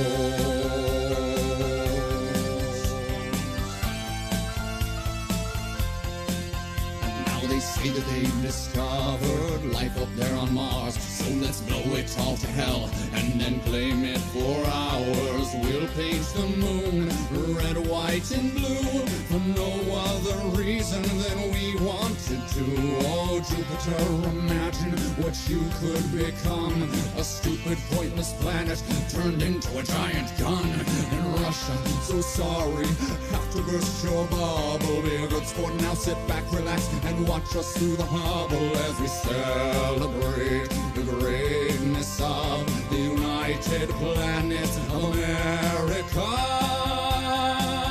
Space Force, Space Force. We'll saddle up our intergalactic horse and we'll ride into the sun, yes, yes, into the sun, where we'll take the day by planting a flag right there at its source.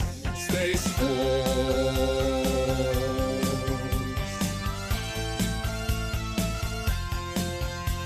Now we'll go to infinity and beyond, beyond. You'll hear all manly voices singing Space Force strong.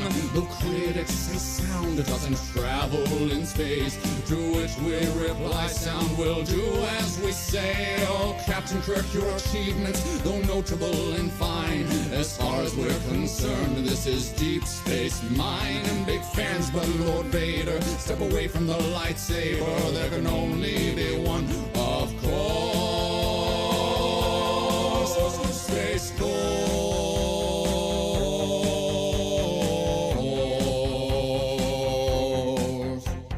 Ra-da-da-da-da-da, ra-da-da, ra-da-da, ra-da-da-da-da-da-da-da-dum-dum-dum-dum, ra-da-da-da-da-da, ra-da-da, ra-da-da, ra-da-da-da-da-da-da-dum-dum-dum-dum-dum-dum. Space Force, Space Force. We'll saddle up our intergalactic horse and we'll ride into the sun, yes, into the sun, where we'll take the day by planting a flag right there at its source. Space Force.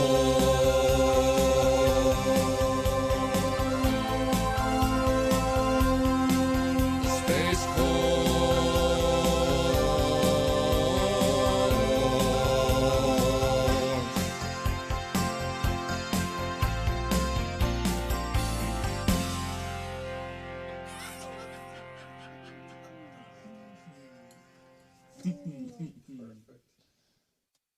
Everything stated on WTF Nation Radio is to be considered the opinion of the person that stated it, and not an official representation of WTF Nation Radio or U.S. Army WTF Moments. Price does not include tax, title, or license. Some assembly required. Each item sold separately. Batteries not included. Objects in mirror are closer than they appear. If conditions persist, contact a physician. Individual results may vary. Keep out of the reach of children. Avoid prolonged exposure to direct sunlight. Keep in a cool, dark place. And please enjoy the show. Shots.